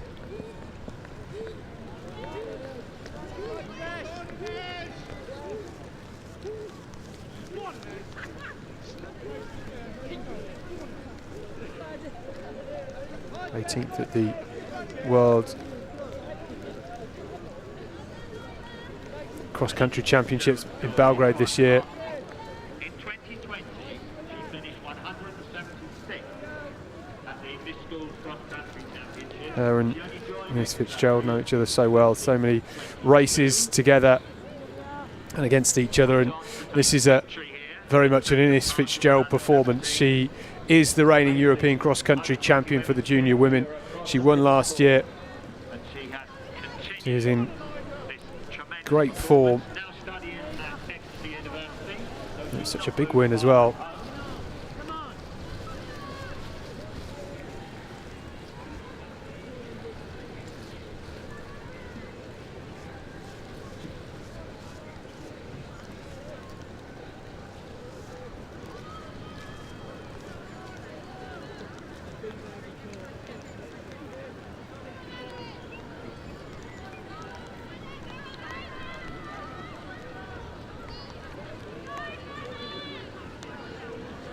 Fitzgerald having some good experiences this year on the world stage at the World Cross-Country Championships, and there's that typical Fitzgerald look behind the shoulder. Same from Jess Bailey. It's a good corner to have a spot and see where you are.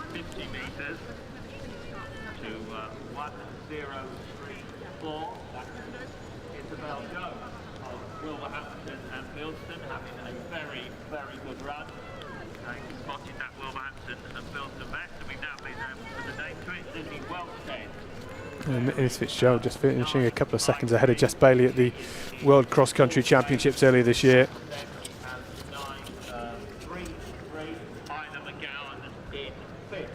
So at the moment, those are the 5 who are tested for 5 automatic qualifying places. The 6th place will be at the discretion of the selectors.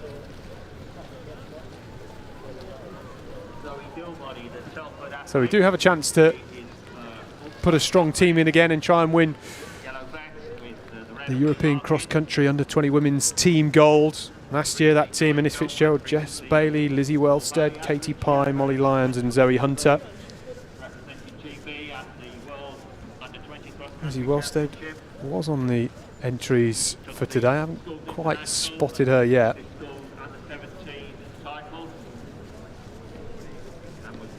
No doubt we will have a strong team. So, around a kilometre to go for the ladies at the front.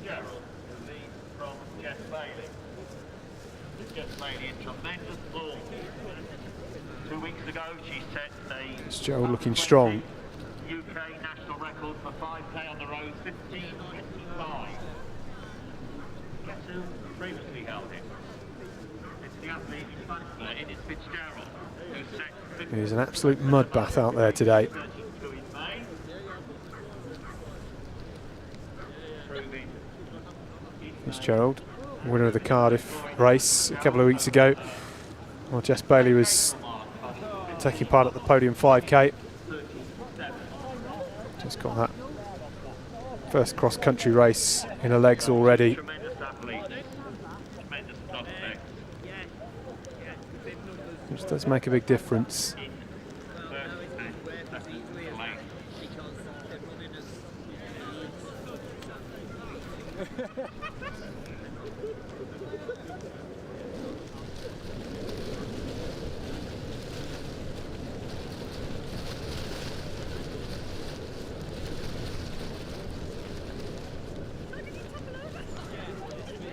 Just try and see where Jess Bailey is and how far behind. That is a big lead.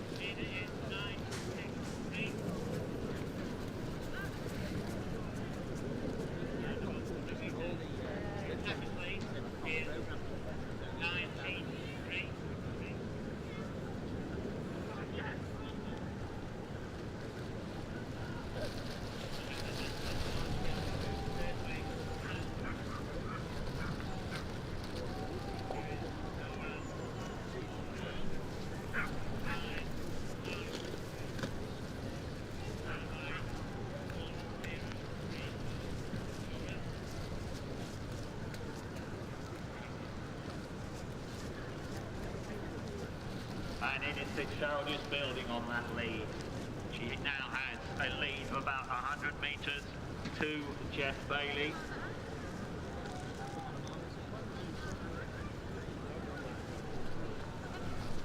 It is Lizzie Welstead who has now moved into third place.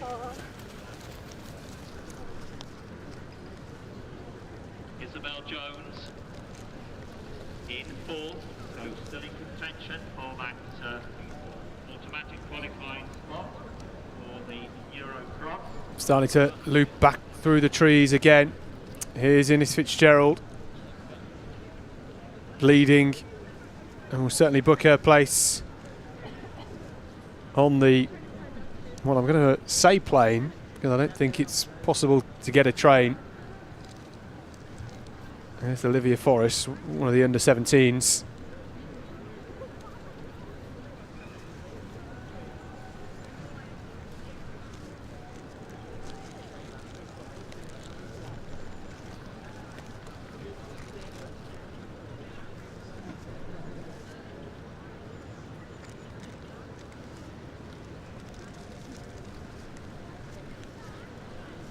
Well, that big gap between Ines Fitzgerald and Jess Bailey, I'm waiting to see in the bottom right hand corner of your screen when she comes past, and there she goes. Jess Bailey, look over her shoulder, she is well clear. And we'll get a better picture of just who is in that top six very shortly.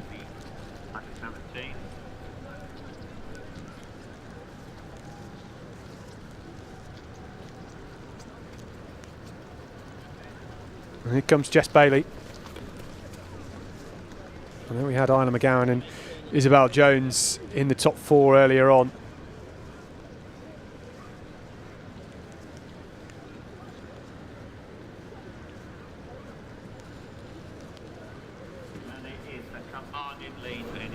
And now we can see both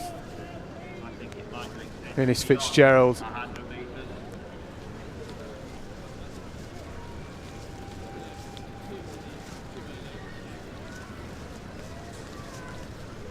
It's Lizzie Welstead in the green, so just worked her way up through the field.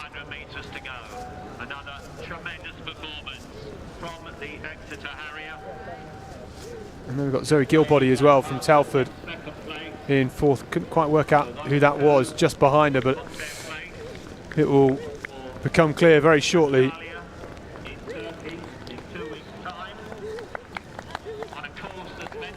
And Ines Fitzgerald then round the hairpin bend into the home straight. Perhaps a bit of mud. Doesn't look to be any hills from the pictures and the description on the European. She always gets out strong, always sets the pace early on.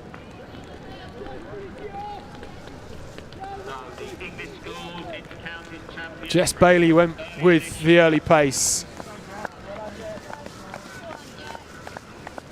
Tried to go with Ines Fitzgerald, who looks better than ever.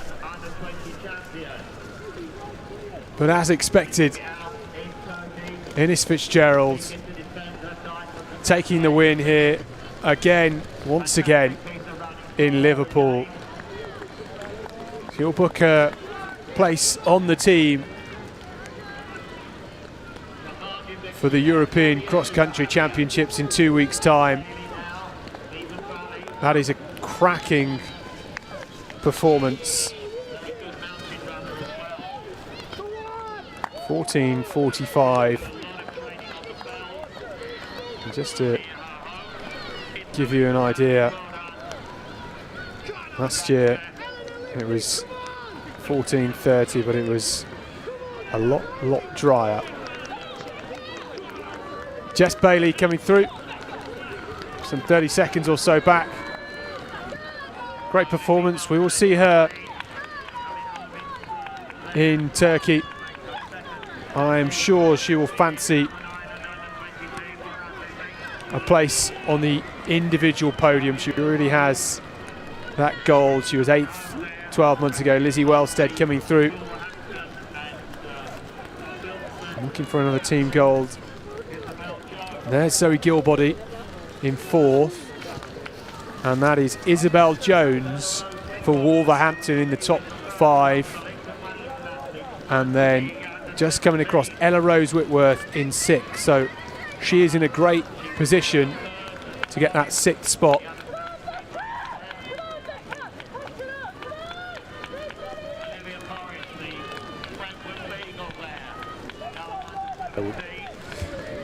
So our top 5 confirmed then. Innes Fitzgerald, Jess Bailey, Lizzie Wellstead, Zoe Gilbody and Isabel Jones. They will automatically get selected. And, well, I think we are missing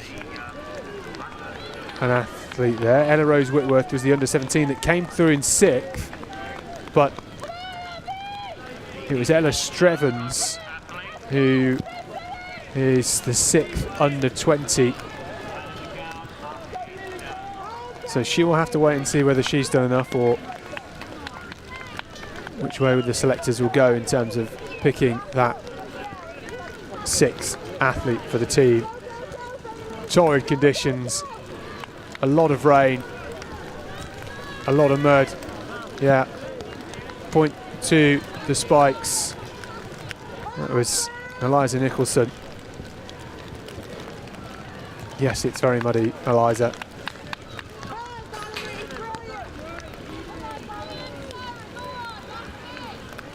A lot of athletes absolutely exhausted. Right. Now on the left you can see the under-17 top 22. Ella Rose Whitworth, Olivia Forrest, and then we had Zara Redmond in the top 3. So bodes well for them in the cross challenge series. Now I can't remember whether the under-17s can't be selected for the under-20s. But Ella Rose Whitworth finished 6th overall in this race, so great performance from her.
So under 17 and under 20 men on the start line. Again, they will run over 4 kilometres.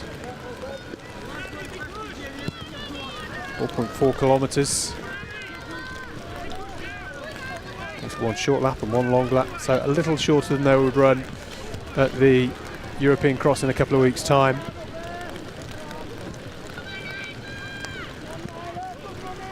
And it is absolutely chucking it down. Huge, huge field. Remember, we've got the 2 age groups here together. I think somebody might have already lost their bib number, or it's starting to fly off.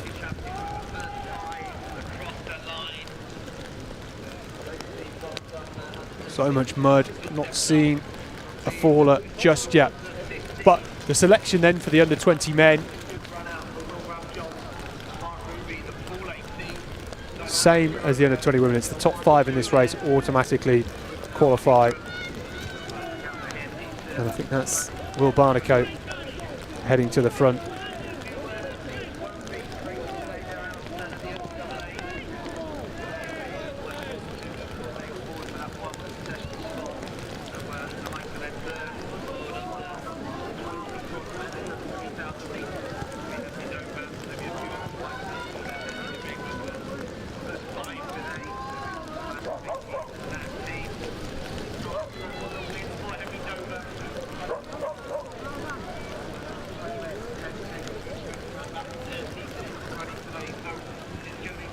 big field. So, Will Barnacote, last year, Ted Barnacote rather.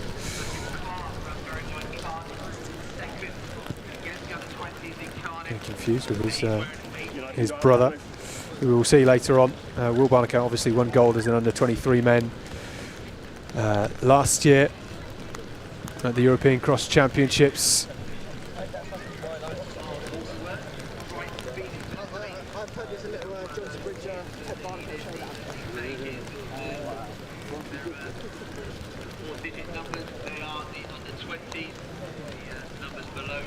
Strong start.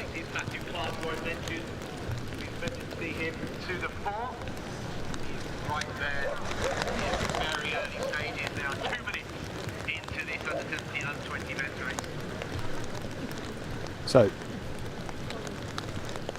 in terms of results and what we've seen already as we head into this, our 9th race, or 10th race rather, of the day. Points for the Cross Challenge Series up for grabs, and also places on the GB team for the European Cross Country Championships in 2 weeks' time. It's a strong start in, I would say, the worst conditions we've had today.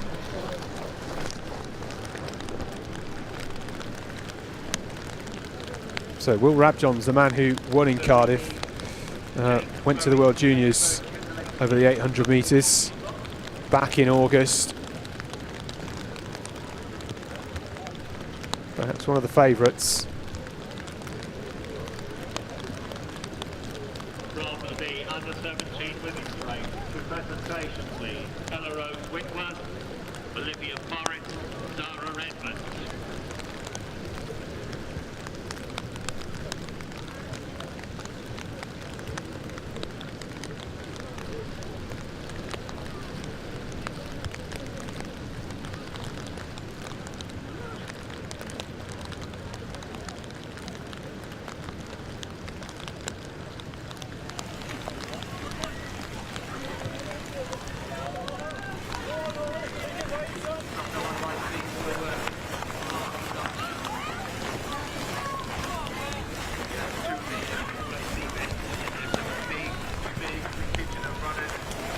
So they're just coming round to conclude their first short lap.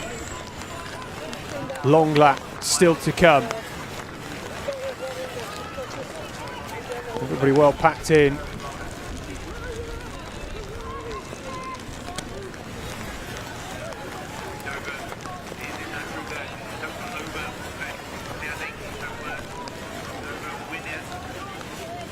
Miles Waterworth in that Phoenix vest.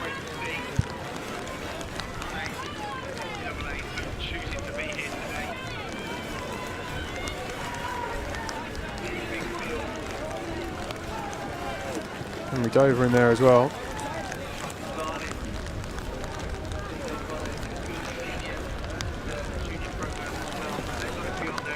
I think Quinn Neil Ingram just moving up into third now. So 2 Radley men in the front. Oliver Conway of Radley at the front of this race. And then Will Rabjohns and Mark Ruby in those Pool AC vests, the black vests with the yellow strip across them.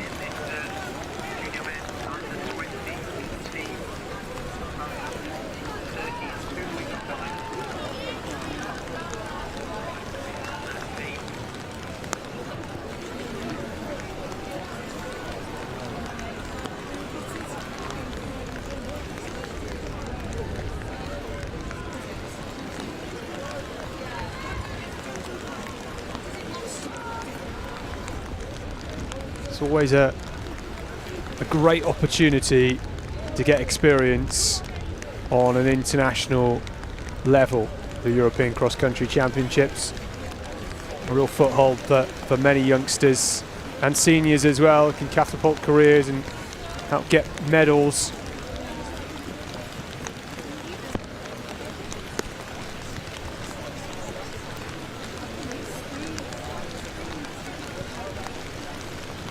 So there's Henry Dover in the yellow.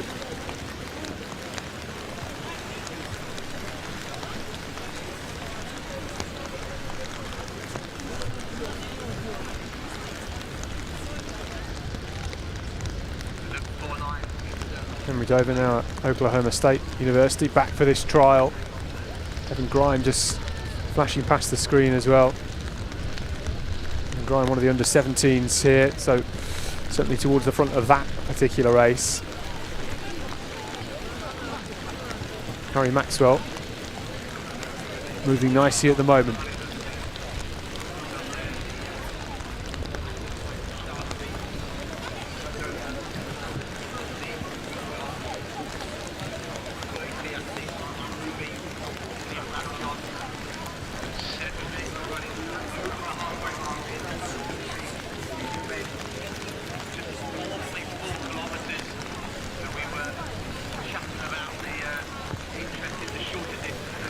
Tough conditions.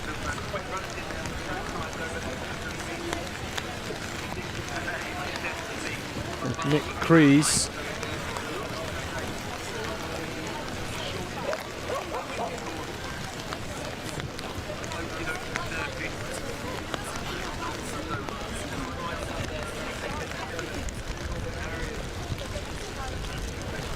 There's a man whose number fell off in the opening 20 metres. Valiantly carrying. There's Henry Dover at the front. I think I said yellow vest earlier on. My screen was flickering at the time. This is well, bright orange Oklahoma State uni vest.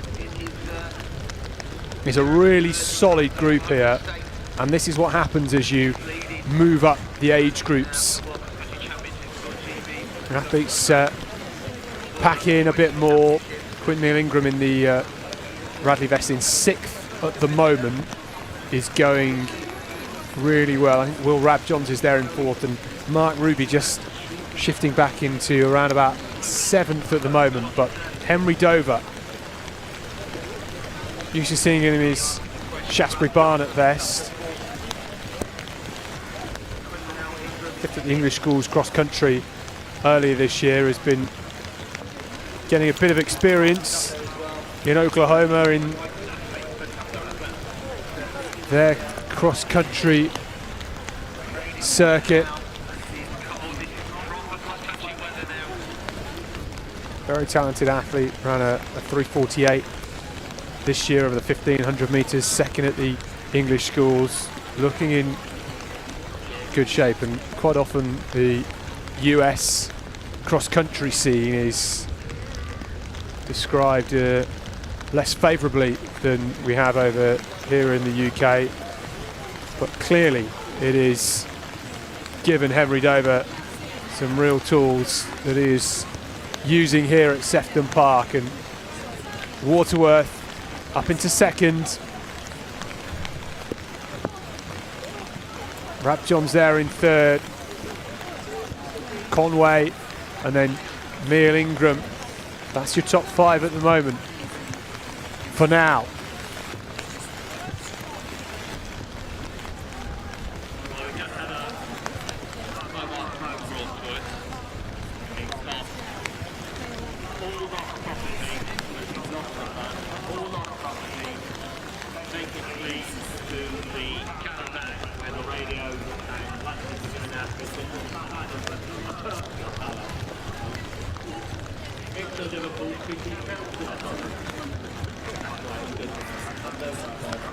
So Dover just stretching that lead. Waterworth going really well. Rabjohns, for an 800 metre man, is putting in a big shift here. Great engine on him.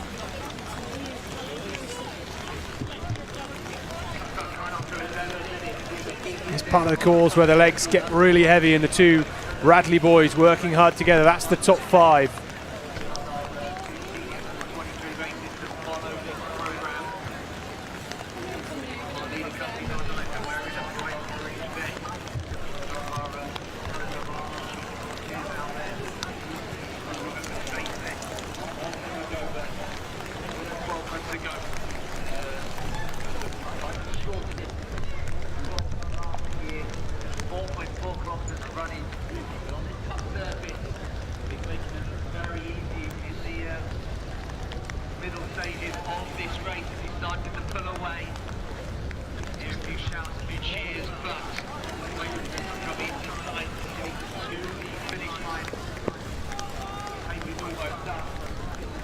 So there's your top 5 just flashing past the screen now.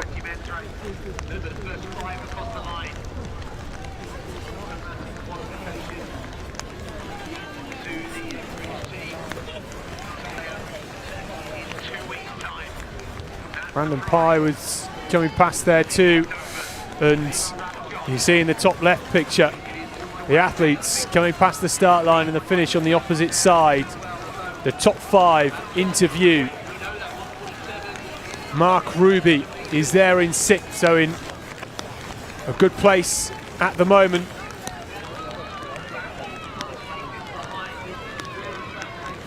We might have Noah Campion in 7th as well. Rab Johns hits the front. Less than 200 metres to go. Sticking wide, sticking out of the mud. Dover with that inside line. Waterworth there in 3rd. Conway in 4th. Dover back in the lead. These two will have booked their place on the plane to Turkey. Dover sprinting away. Rab Johns has done really well here. He was first in Cardiff. He's going to pick up 2nd here in Sefton Park in terrible conditions. Waterworth there in 3rd. Conway sprinting, charging him down. Henry Dover with a big celebration. He was great here last year to take the win. He's done it again.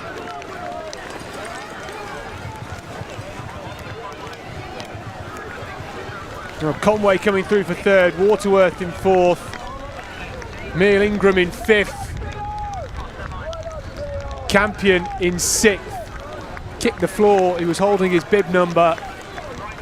Still managed to work out who it was, but he's in a good position now. The reason it doesn't say Henry Dover as number 1, I just don't think the system managed to clock his bib as he came across the line, or maybe his chip's missing, but we know for the 2nd year in a row he got 1st here. He was great 12 months ago, and he is chundering on the floor in and around some of the top 30 finishers.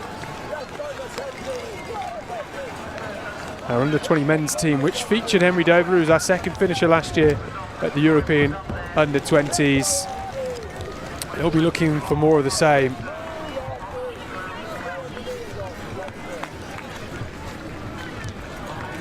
Well, he is the master of Sefton Park, Henry Dover, looking better than ever.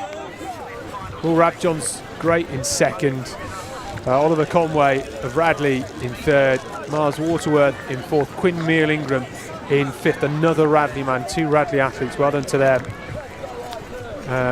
That's the top 5 automatically selected from this trial. And Noah Campion will have to wait and see whether he's done enough as part of that discretionary 6th place spot.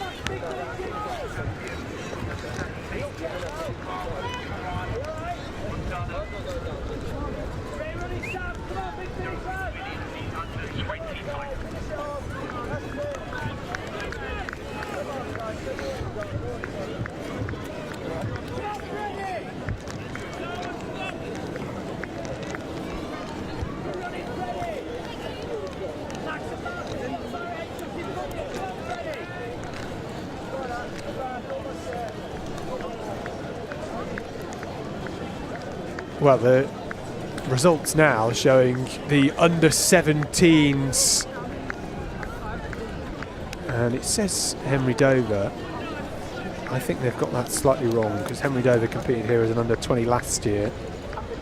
Evan Grime, though, they're in 4th.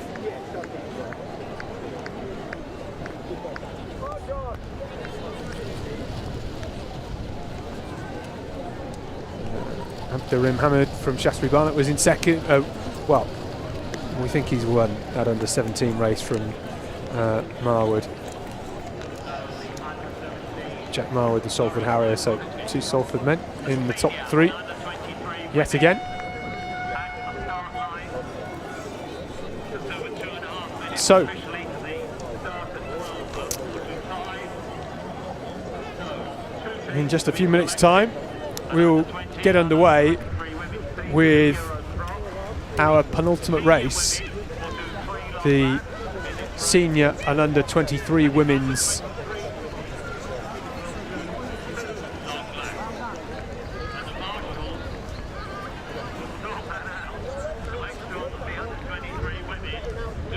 So yeah, to conclude, the top 5 from that under 20 men's race: Henry Dover, Will Radjohns, Oliver Conway.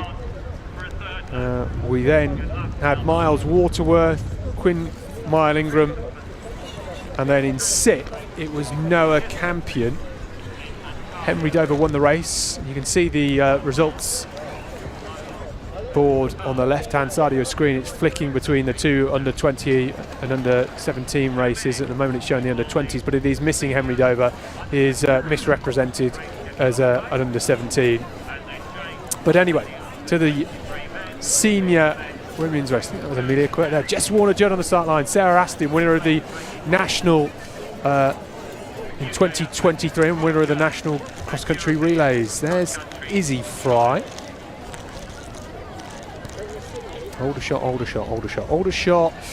So, and there's Abby Donnelly in the middle. You can see the two different coloured vests here. And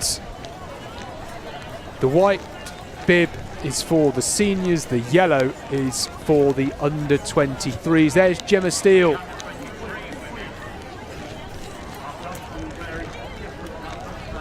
Jess Gibbon there as well. Can she get amongst the top 6? A few waves at the back.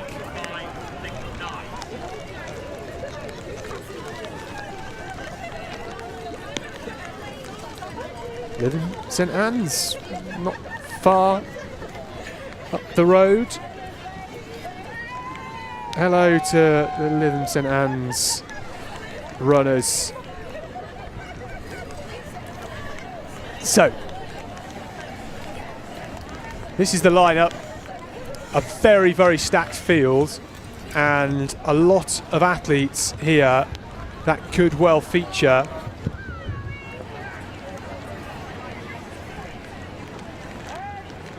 And we will be doing 8 kilometres in this senior race, and the under 23 race will be doing 1 lap less.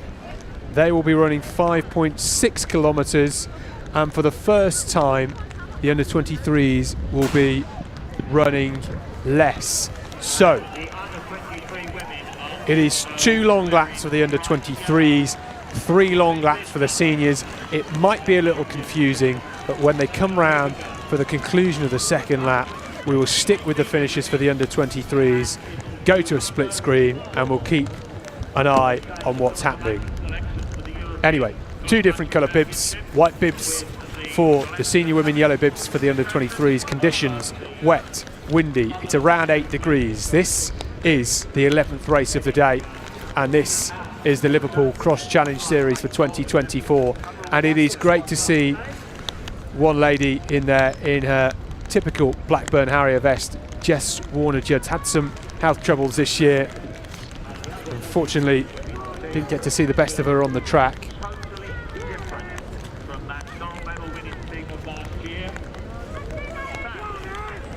So, some of the runners and risers in the senior women's race.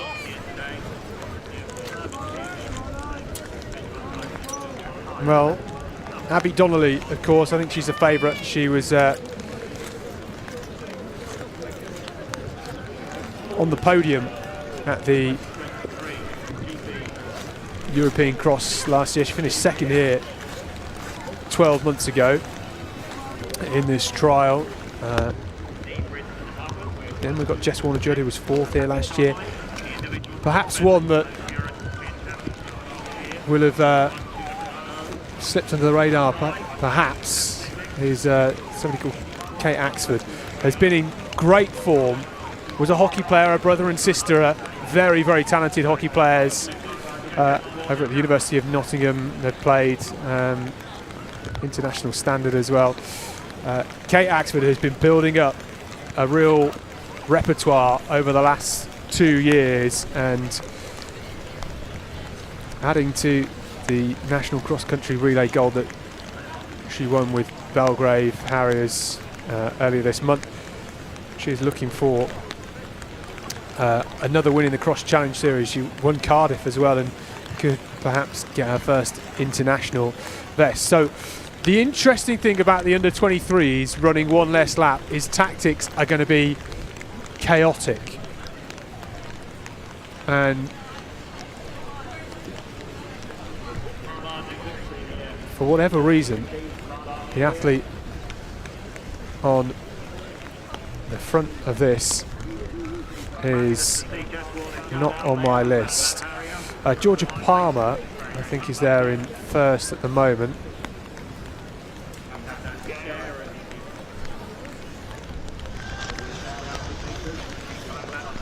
We'll try and work out who 3.570 at the front is. So it does change things with the under-23s running 5.6k. They can go off a lot harder.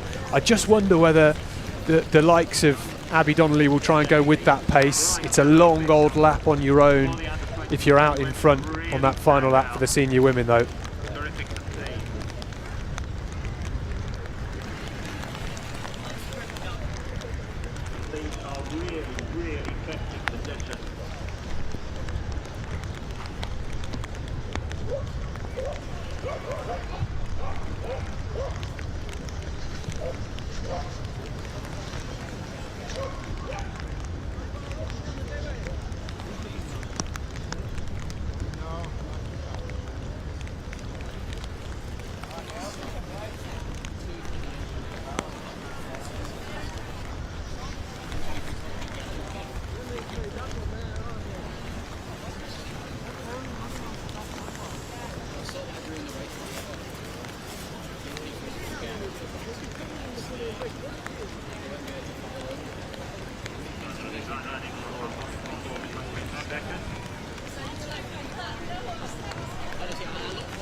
So Georgia Palmer, Cheltenham at the front, just looking who else is in the mix. Jess Warner-Judd, Abby Donnelly, Kate Axford in there. The athletes with under 23 pips, they're on the back.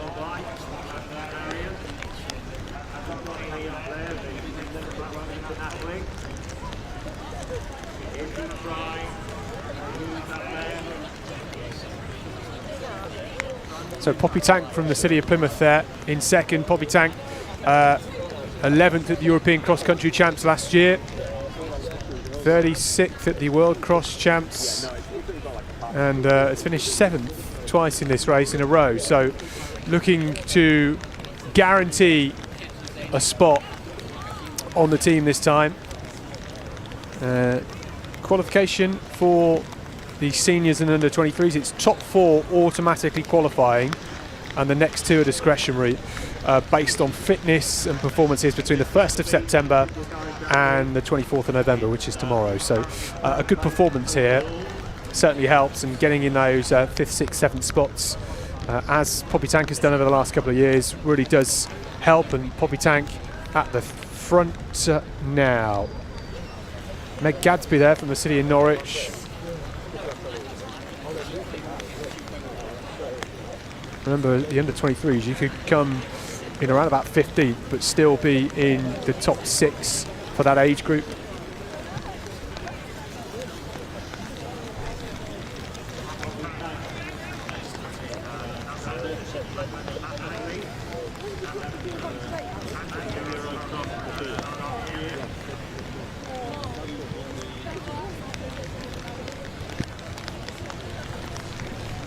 So the field starting to get stretched out here.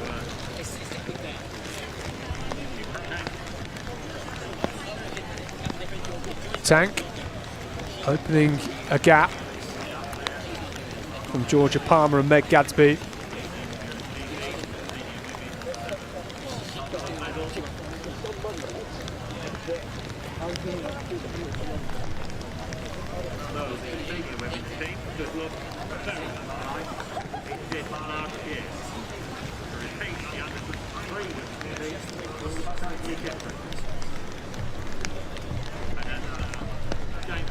So just look at Abby Donnelly, Jess Warner-Judd and Kate Axford are all there in a line in around 4th to 6th place at the moment. Just looking where Lizzie Fry is. I think Sarah Aston's in that top 10 at the moment. She's an under 23.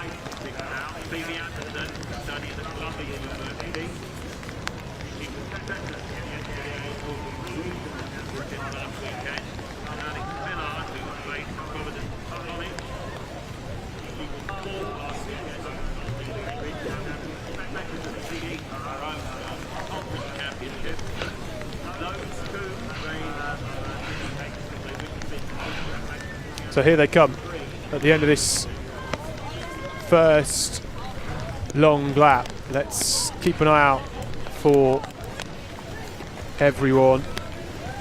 Yeah, Kate Axford's in there. Kate Willis, another under 23.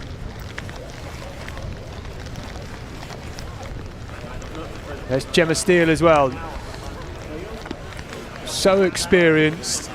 Second at the National Cross Country Championships in 2023. She's won that title so many times, and she's a former winner of the European Cross title as well.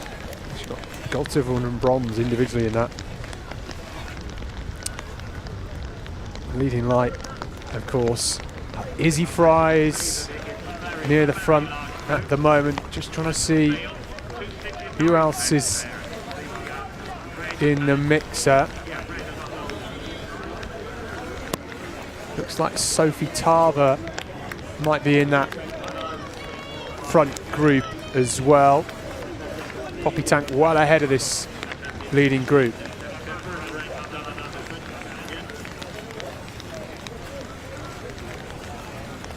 Carrie Hughes of Cardiff in there.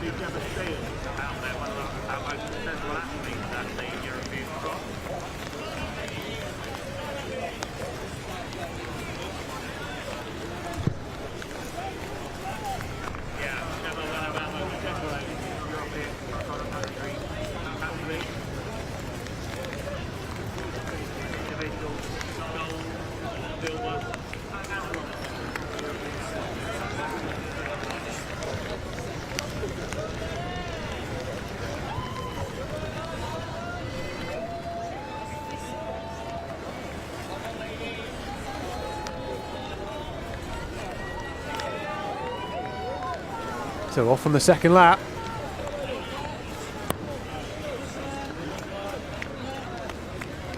Carrie Hughes finished second at the Cardiff Cross Challenge behind Kate Axford, ahead of Izzy Fry, who was in third. Poppy Tank finished fourth on that day. So a lot of athletes who are in that top group capable of getting a top 5 or 6 finish here. That is Poppy Tank in the green City of Plymouth vest on this second lap, and she's taken this out hard. Inside the opening half of this race, out on her own.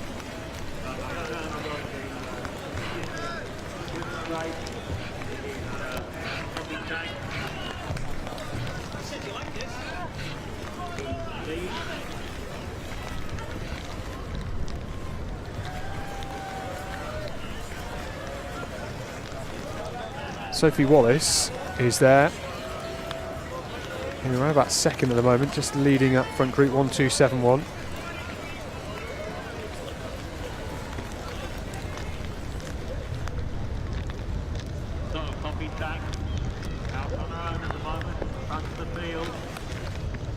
Jess Gibbon is in that group as well. Mia Waldman, another one of the front runners in the under-23 race, Reading AC athlete.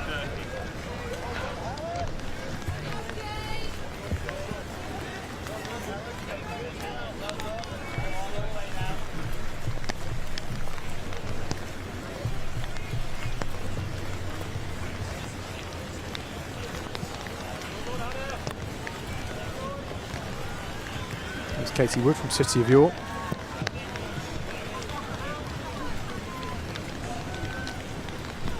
Annabelle Gummo. Amelia Quirk. Just coming past your screen, the Bracknell athlete.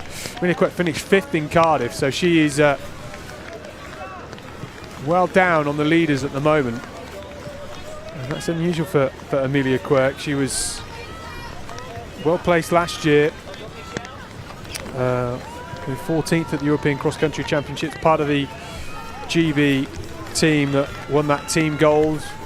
That team, Abby Donnelly, Jess Warner-Judd, Izzy Fry, Poppy Tank, Amelia Quirk and Neve Bridson-Hubbard. So we could have that team once more in Antalya in Turkey in a couple of weeks' time. Kate Axford though now just starting to stretch this one out. Gary Hughes, Sophie Wallace, Izzy Fry, Abby Donnelly, Jess Warner-Judd still inside the top 10. Sophie Tarver in there as well. So the change this year with the under-23s running one less lap helps us see who has qualified automatically as part of that automatic top 4 in the under-23 race. Previously it'd be a bit confusing and we'd be trying to spot as people come across the line whether they're an under-23 or a senior. It's going to be a lot clearer now as they peel off at the end of that second lap, and for some of these under-23s that will be coming up very shortly. So Kate Axford in second at the moment. Got a good engine. She ran out 4:08 1500 this year. Dropped 15 seconds plus on her personal best.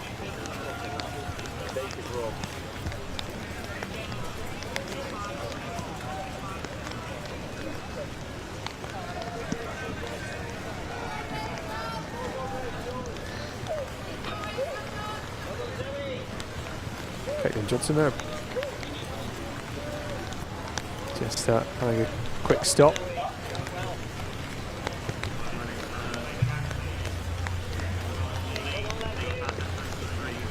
Poppy to Tank, looking good. And the field will break up even more once these under-23s drop out. Jess Gibbon there, former national cross-country champion, moving up the field really well.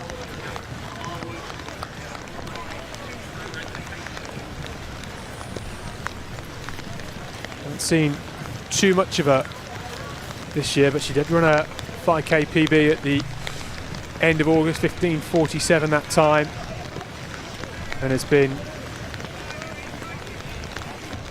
chipping through the races, slowly getting back to fitness after injury.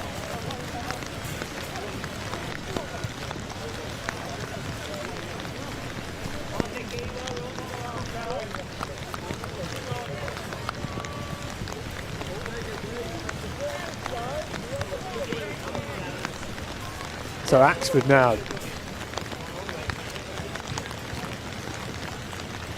getting back on level terms with Poppy Tank. This is the second lap for the seniors. It's the final lap for the under-23s. I think that's Izzy Fry just moving up into third as well. Izzy Fry, the former world university cross-country champion. Came 10th at the Euro Cross last year, Izzy Fry.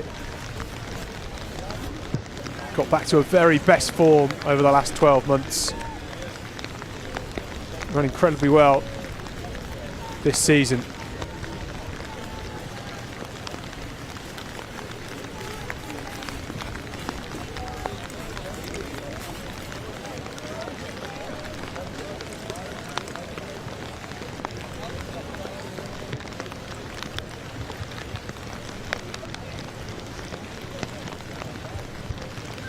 hear that rain? It is so heavy now, and the rest of the field just starting to lure Poppy Tank back in. Carrie Hughes there in third. Izzy Fry in fourth at the moment. Abby Donnelly. There's Jess Gibbon and Sophie Wallace here. Sarah Aston going well at the moment. She's down on my list as an under 23, but I don't think she is based on that bid. But the under 23s will now drift over to the left-hand side. And that looks like it's Meg Gadsby at the moment. So the seniors will carry on for another lap, and we will try and watch this finish with the under 23s.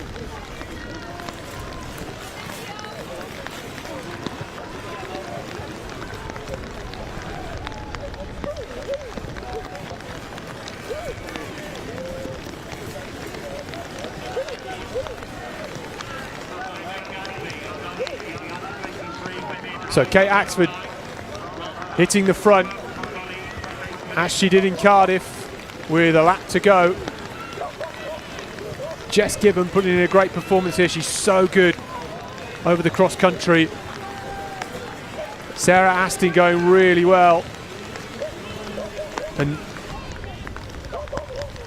Meg Gadsby here, the City of Norwich athlete, leading this under 23 race.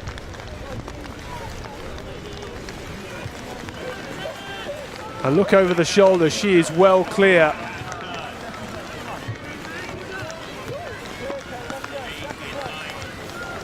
Kate Willis, her City of Norwich teammate, in second.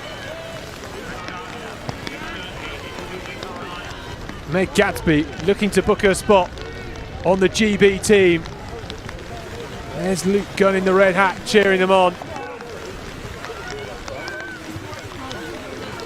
Laura Waitman as well along the finishing straight here now, and some big cheers. Remember, it's the top four that are automatically selected in this race. Gadsby is flying, and the win for Megan Gadsby. Great performance.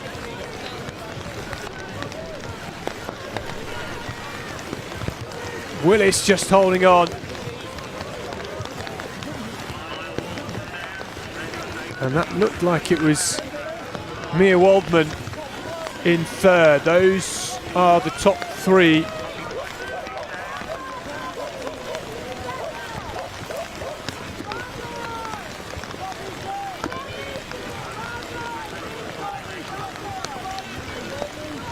Poppy Craig McFeely gets that fourth automatic spot. India Pentland there in fifth. A big run from her to get fifth. Former English schools champion over the cross country. Back to her best after a lot of injuries, in a great position to get one of those two discretionary spots. And we now head back to the senior women's race, where it's all hotting up in this final lap.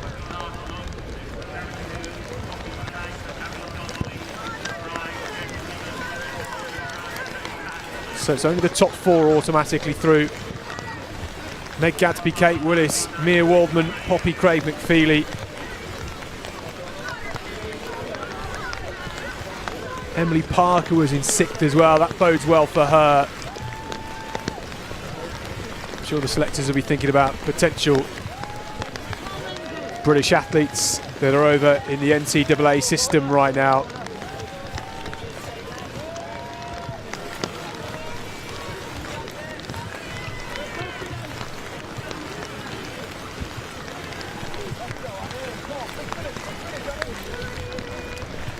Horrendous conditions.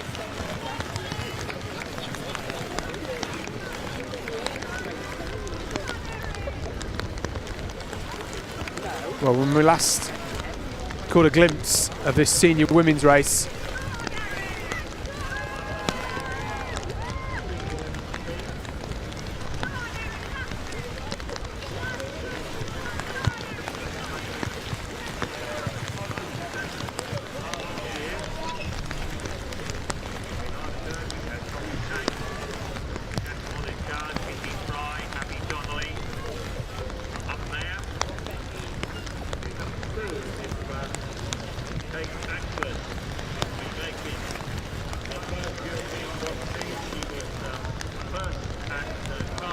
Well, here is our leader, Kate Axford,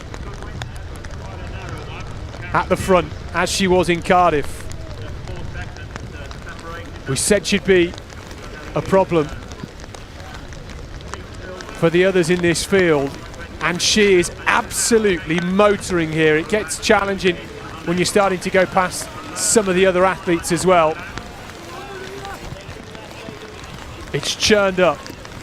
Poppy Tank was leading over the first 2 laps, then Kate Axford started to go. Abby Donnelly is there in 3rd. Carrie Hughes is in 2nd. Izzy Fry there in 5th, and that's Jess Gibbon in 6th. Now, where are the others? These are the chasers. Abby Donnelly, Carrie Hughes, Poppy Tank is there in 4th at the moment, which is very important because it is the top 4 that automatically get selected for the Great Britain team. And there's Kate Axford just dipping through. You can see the sort of lead she has opened up on the first half of this 3rd lap. And Abby Donnelly, so strong earlier this year at the Inter-County Championships. She was 6th at the European Championships over the half marathon earlier this year. Abby Donnelly.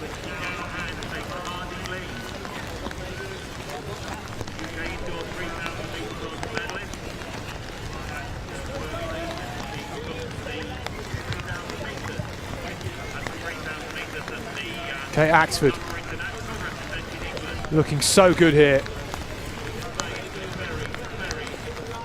A lot of help from these athletes at the back of the field, and it really does help spur you on when you've got different athletes to pick off as you're running. It could be a very isolating experience right now for Kate Axford, but she is flying. And you know what? In this sort of form, with this sort of speed, she's certainly one to watch for an individual medal at the European Cross Country Championships. A win in Cardiff. And looks set to take a win here. The course here today, 8 kilometres exactly. They'll be running 7,834 metres exactly, according to European Athletics. There's Gemma Steele, former European cross champion.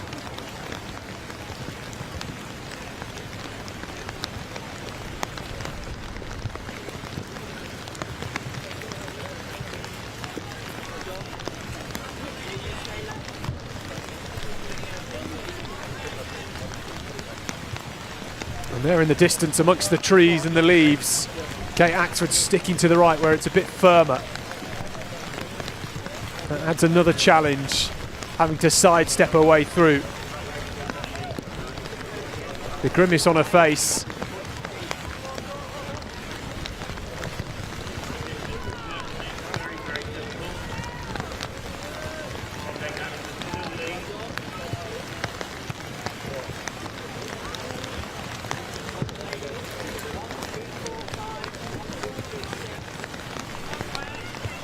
Izzy Fry moving up the field. Jess Gibbon there in 6th at the moment. She's doing really well. Great to see her back to her best. Just trying to see where perhaps some of the others are. There's Sophie Wallace. Closely followed by Neve Brinson Hubbard. Jess Warner-Judd just overtaking Sarah Aston now inside the top 10. And there, that is Sophie Tarver. But at the front, in the top left of picture, Kate Axford, who has dominated the latter stages of this race. She was superb in Cardiff. She is in absolute fantastic form. The legs have kept ticking over. And she is so good.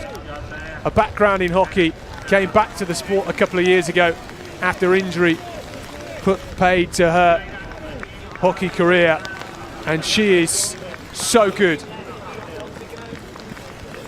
What a talent the look behind her. She won't see anybody behind her in this finishing straight. She is that far ahead.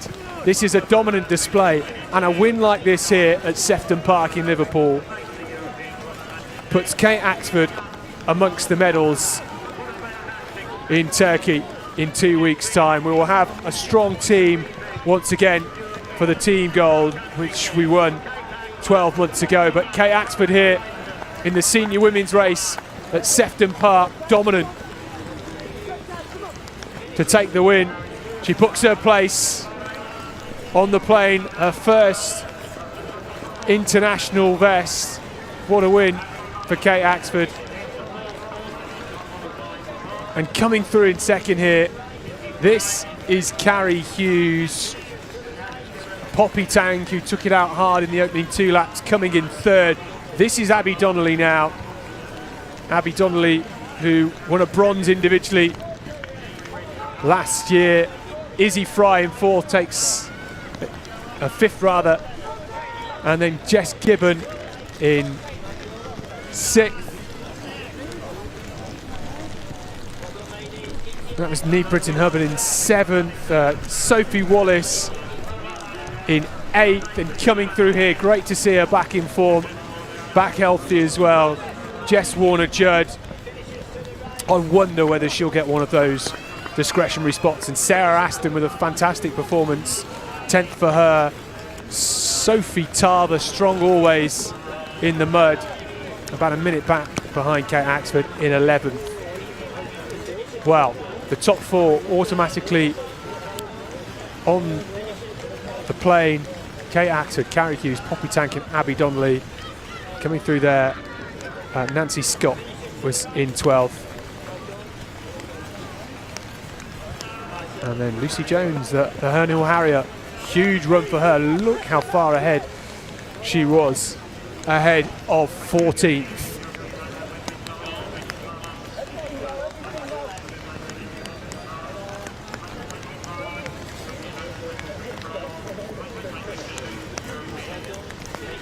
Well, it is a mud bath at the finish line. Athletes doing well to move on. They don't look too bad on their fronts, but if they turn around, they are covered in it. And there's Gemma Steele, former national cross-country champion, former European cross-country champion in 18. Performing very well. A great person to look up to if you're looking to continue running, and fabulous performance from her. Phoebe Barker there of Tunbridge, good run. Kate O'Neill.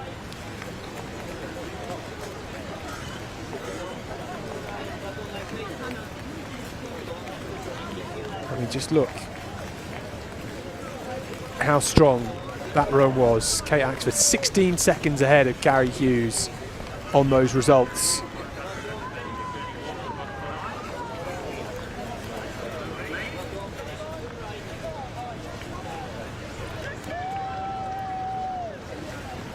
Katie Wood there crossing the line alongside Lauren Hall. Well, an incredible performance at the front for our top 4, Axford, Hughes, Tank, Donnelly. Izzy Fry finished in 5th. We'll have to wait and see whether she has done enough. There's Amelia Quirk, around about 32nd. She'll be a bit disappointed with that. She's in a cracking athlete at her best.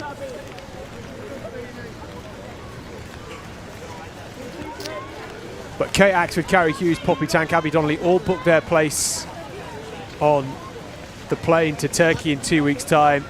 The 5th and 6th spots, Izzy Fry, we'll have to wait and see whether she's done enough. Maybe Jess Warner-Judd will get the nod based on her past record. So the senior men's and under 23 men's race starts at 1:50 p.m, which is in just over half an hour's time, so you've got a bit of a break. We'll be back with that in the moments ahead of the senior men's race. So we'll stay with this finish line shot and be back very shortly.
Probably a last chance to get your commemorative hoodie or commemorative short sleeve top.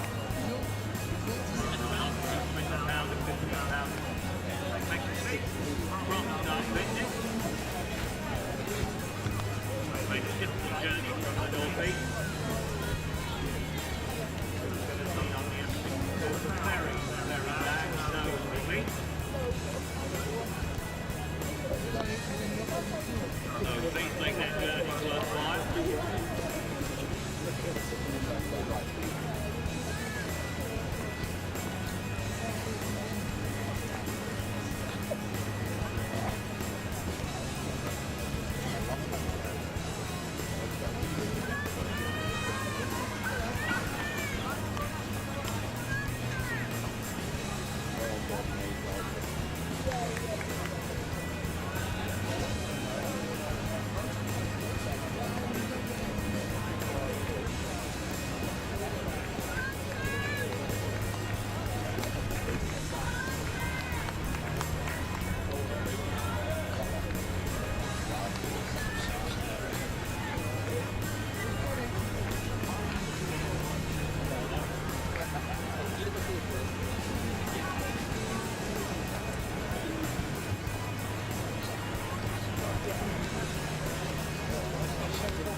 So, back to the start line and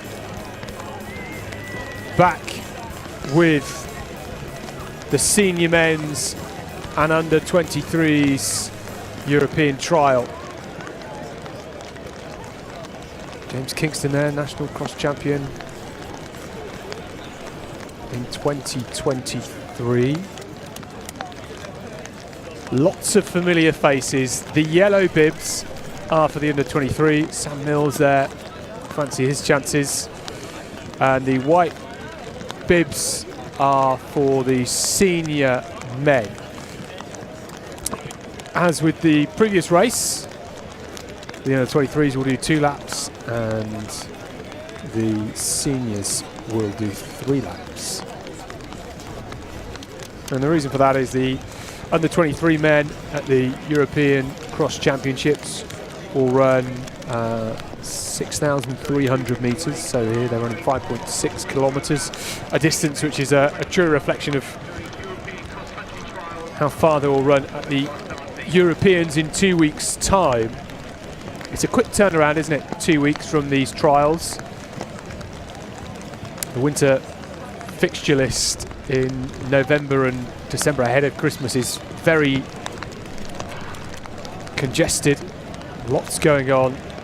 You've got your pick, haven't you? This is a huge field. Almost 1,000 athletes entered for this in what is race 12 of the British Athletics Liverpool Cross Challenge for 2024.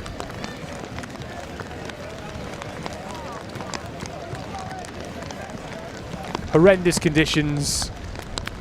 It was on and off rain for the first 4 or 5 races, and then for the last few it has been pouring down.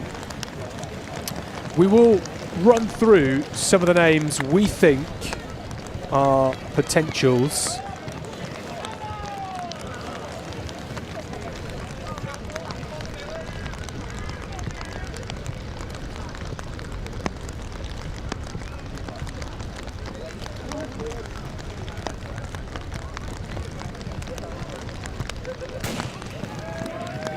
So, off they go.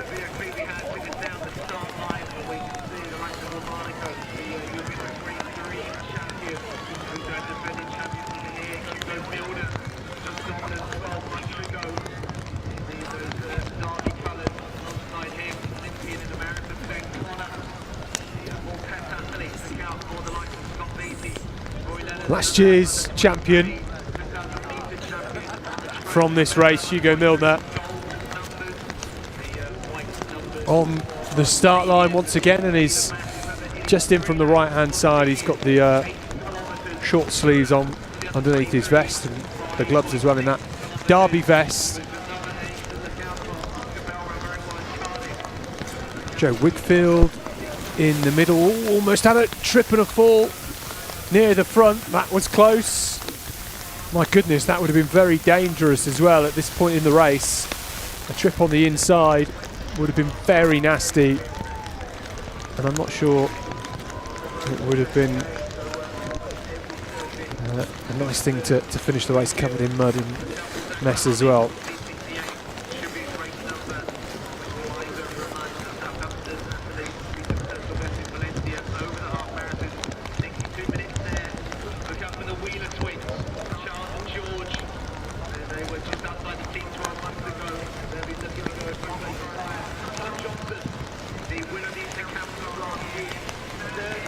So, qualification, same as the women.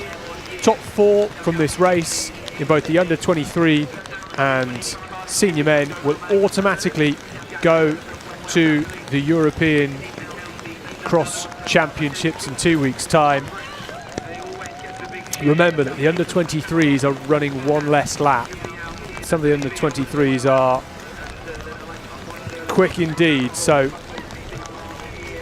I just wonder how much it changes the tactics. It didn't really affect the senior women's race. You know, Poppy Tank took it out hard early on, and as I say, it didn't seem to affect anything.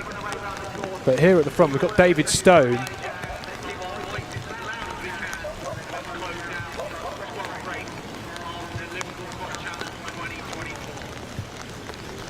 Ben Connor in there as well.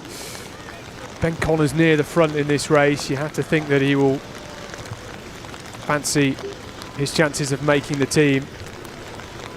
So I've got a long list of names that I wrote down as potentials, and that list is headed by Hugo Milner, who won the National Cross Country Championships back in September, and he won here last year and came fourth at the European Cross Country Championships 12 months ago. He is the favourite. He was so dominant last year. I think he said that he felt incredibly easy, and it was over a longer course on that day. A bit shorter, only 8 kilometres this time. Wonder if that changes things.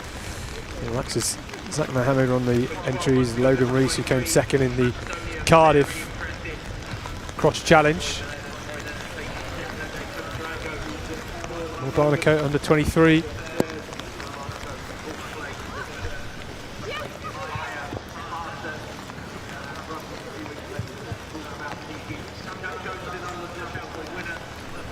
So there's Hugo Milner.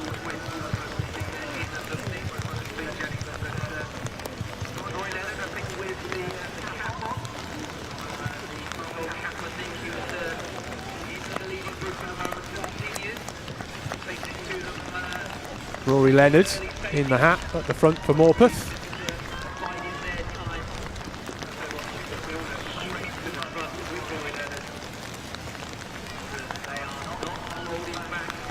Rory Leonard shoulder to shoulder.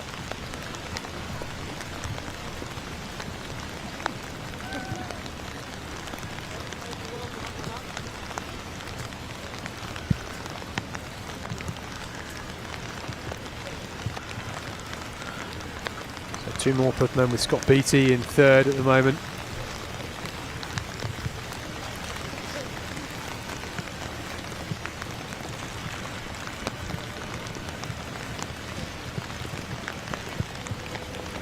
You can hear the rain. It is really horrendous out there.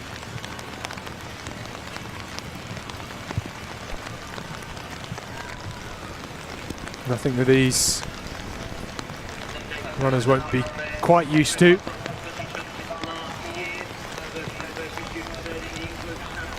Behind the trees they go. Tommy Tarragano in the red in fourth at the moment. Will Barnacote is there in about sixth alongside Ben Connor and Joe Whitfield. Ellis Cross is there. This is James Kingston. James Kingston, part of the GB under 23 team.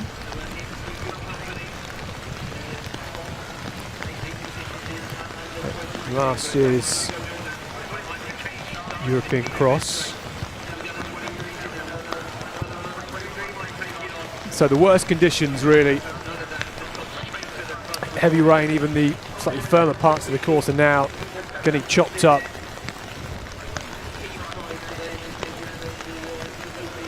Three long laps. They're on the first. The under 23s will only do two.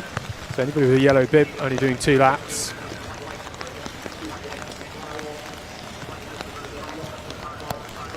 Hugo Milner in good form, came 10th at the World Triathlon Championship Finals in Spain around about a month ago.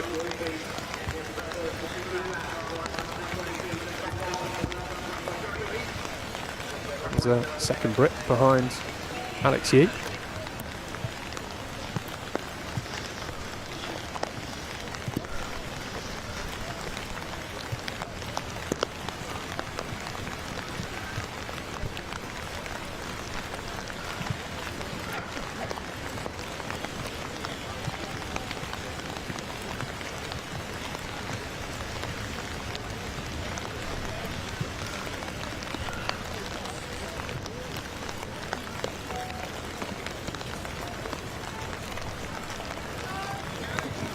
So, the top 5, we've got David Stone in the yellow. We've then got Toma Tarragano. We've got Scott Beattie, Rory Leonard. Ellis Cross there, Ben Connor, Joe Woodfield just drifting back ever so slightly. There's Callum Johnson, Gateshead man, Jack Miller in there. There's one of the Wheeler brothers, and here's the other. They ran really well at the National Cross Country Relays a couple of weeks ago.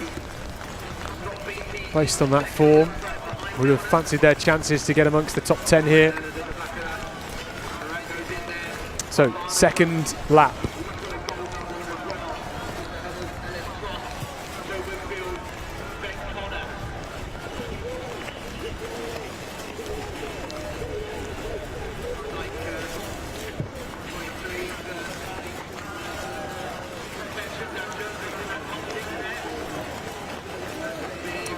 Rory Leonard there in the hat, just drifting off the back of this lead group, which is led by Hugo Milner. We then got Scott Beattie in there, Toma Tarragano in the red from Brighton, and then David Stone, the under-23. And David Stone committing to this, and remember they are running one less lap. We said how would that affect tactics, and so far he's getting dragged along.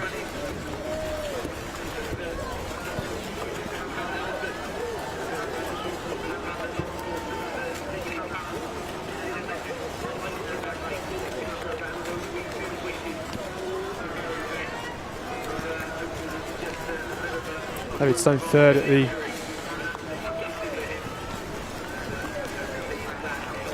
National Cross Country Championships in 2023. He's not ran in any race for 18 months.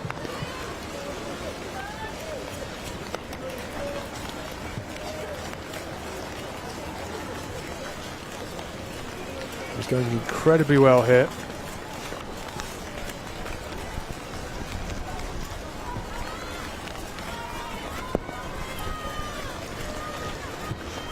So Milner in the white there.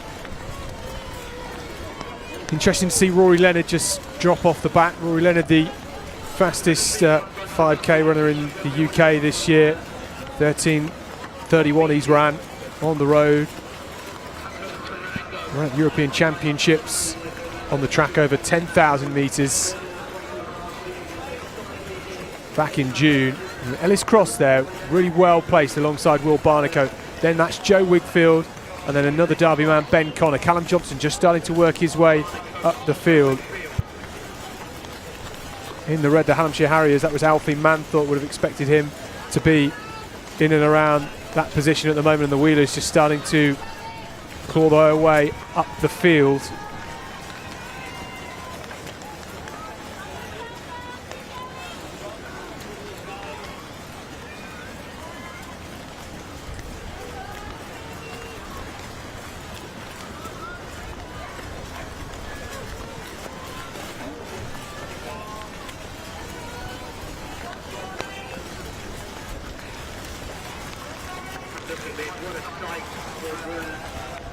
So many athletes working so hard. As I said earlier, we've got almost 1,000 entries for this race. It's tough indeed. Luke Nuttall there. British Paralympian Toma Tarragano in the red though at the front with this lead group of 4 going through. David Stone, a marvellous run at the moment.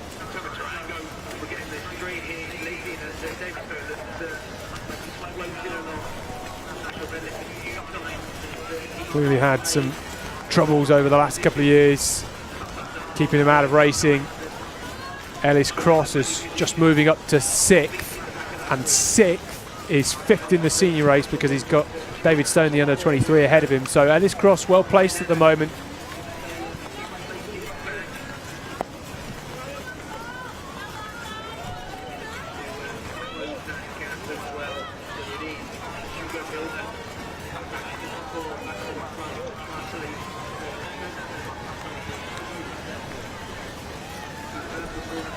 Well, it was on the final lap that Ellis Cross burnt away from the rest of the field 12 months ago.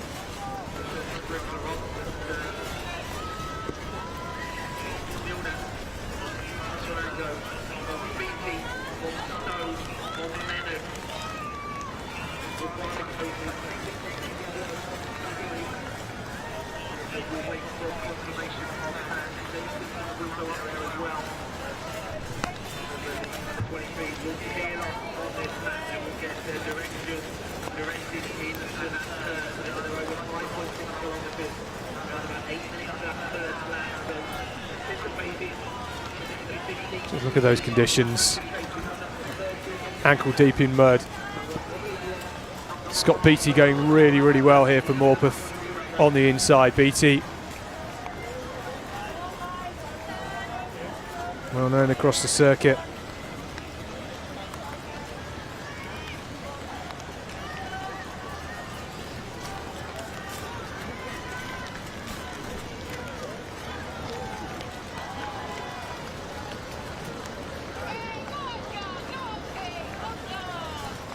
Tony Tarragano has been part of the GB team for the European Cross before. Won gold last year as part of the under-23 team, alongside Matt Stonier, James Kingston, Henry McCluskey and Rory Leonard as well. So we'll be delighted that he's at the front of this race at the moment and in a good position. Looks comfortable as it stands.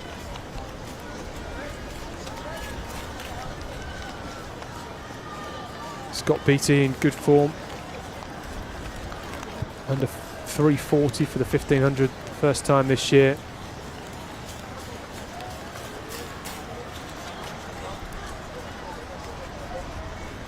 Beattie fourth at the UK Champs as well for 5,000 metres.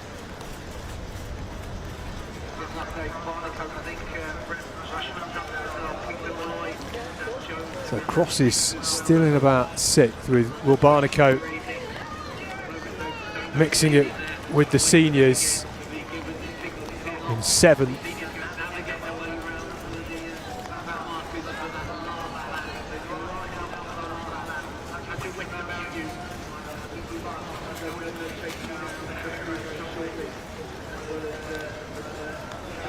So David Stone then, in a moment, will peel away from this leading group of three that he has been tailing and will head towards the finish. And he has got a big lead ahead of Will Barnicoat in second. And now you see David Stone just drifting to the left.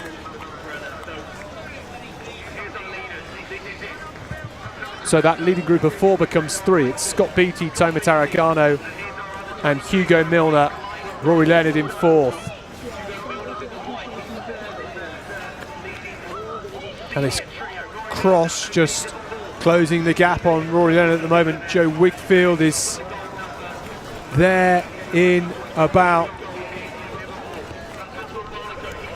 seventh at the moment, sixth, seventh, and just looking in the background because Will Barnicoat carried on running along with the senior racers and almost missed his junction to come off for the finish.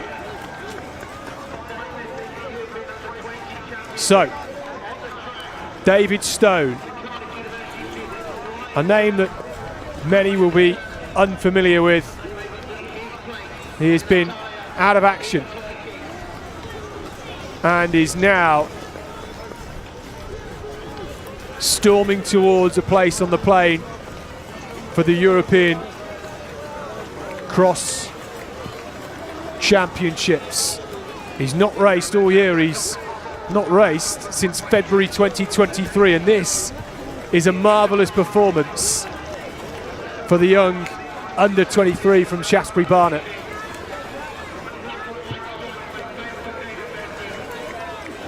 What a run.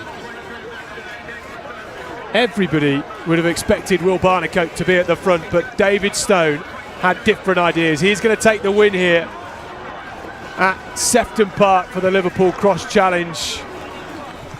Fantastic performance, just outside 17 minutes. A huge congratulations to him. Will Barnacote, the reigning European under-23 champion, finishes in second. And the top four, that was Peter Malloy and then Brett Rushman coming through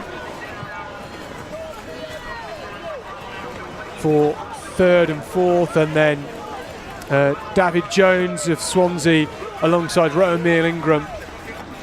We'll have to wait and see whether they've done enough in the fifth and sixth spaces. As that fifth and sixth spot are discretionary selections, but my goodness, a huge performance from David Stone. He'll be joined by Will Barnacote, Peter Malloy,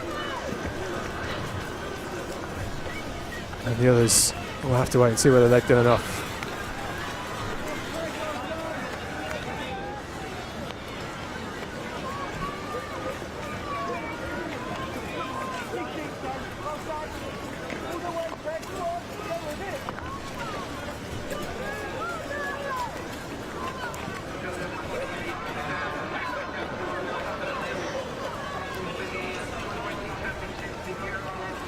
So the senior men's race continues.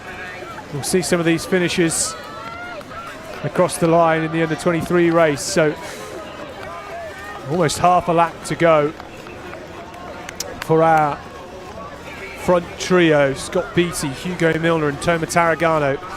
As I said before, Toma Tarragano, a lot of experience despite his young age, and he's leading at the moment and has opened up a gap on Hugo Milner and Scott Beattie.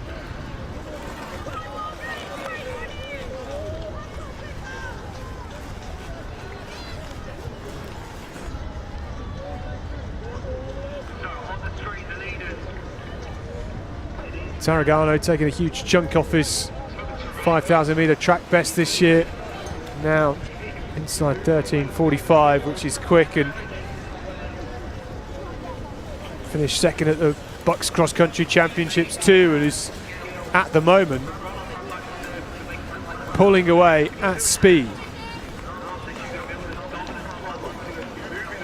His first year as a senior here at the Liverpool Cross Challenge. Finished 11th last year as third under 23, and he's making big gains.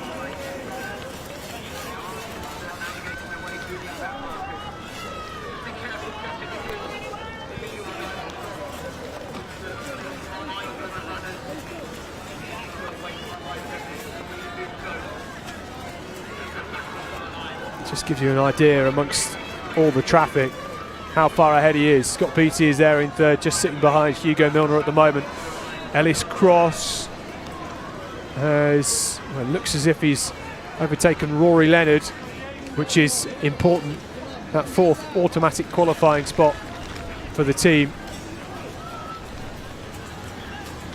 This is really interesting for Toma Tarragano.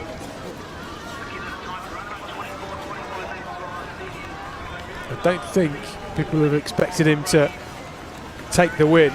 Certainly was a name I had down as capable of making the team and getting amongst that top six, but the way he is dominating this race on the last lap is very impressive indeed. This is the challenge though for him. Can he navigate his way through all of these athletes towards the back of the field as he chicanes his way in and out?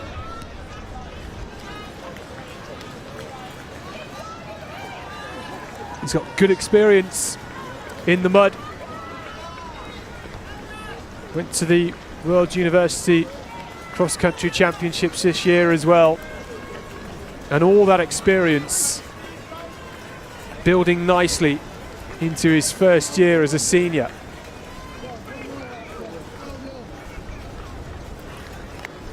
Surely from here, no one can close the gap. Surely this is Toma Tarragano's race. Just wait to see, because there goes Hugo Milner and Scott Beattie.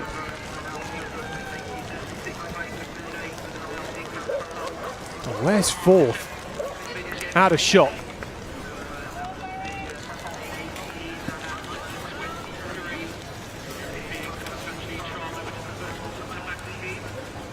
It's tough navigating your way through this mud and all these leaves.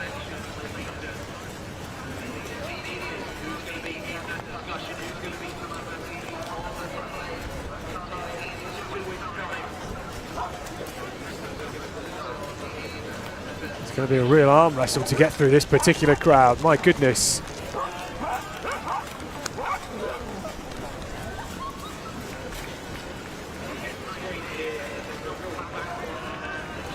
Ellis Cross starting to get his way through now, and Rory Leonard looking to get back level with him, fighting it out for that crucial fourth automatic spot, but Toma Tarragano is away and gone.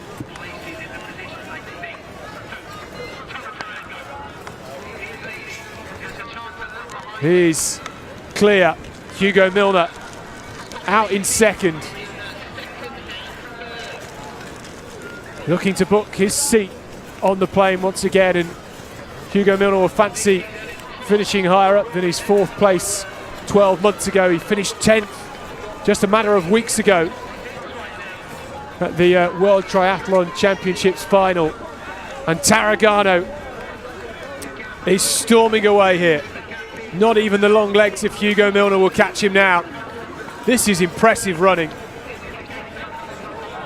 Will be his best win of the year and perhaps his career.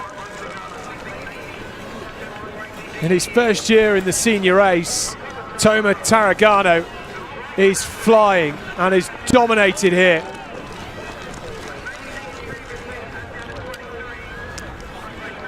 Scott Beattie there in third. Nobody's going to catch him. He's going to the Europeans. But Toma Tarragano across the line, a huge performance and a deserved win here at Sefton Park. Hugo Milner, not quite the same speed he had 12 months ago. And Scott Beattie, once again, showing his skills on the cross-country course. Ellis Cross is just going to hold off Rory Leonard. And Rory Leonard will have a bit of a nervous wait over the next 48 hours. Callum Johnson coming through in sixth. That's a cracking run for him. Building nicely, getting back into great form. Alfie Manthorpe in seventh.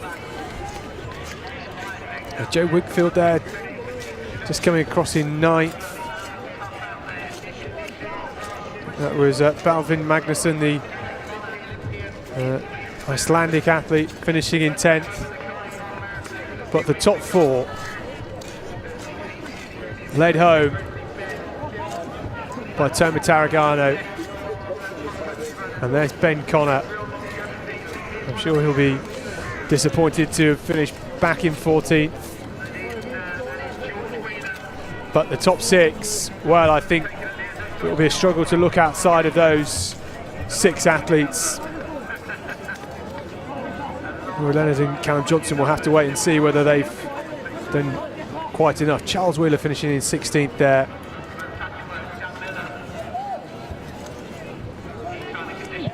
Jake Smith, good to see him back as well after all of his struggles. He's very open about his health and physical health. And this is what it's like at the end of a race here at Sefton Park.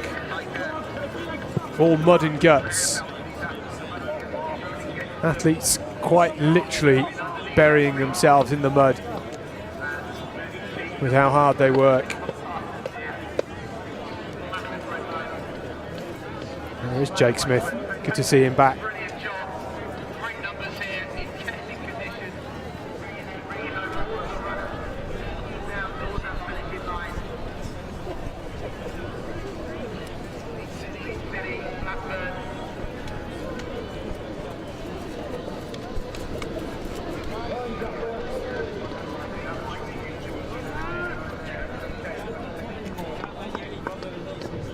Well, there's George Wheeler, I think, just crossing the line.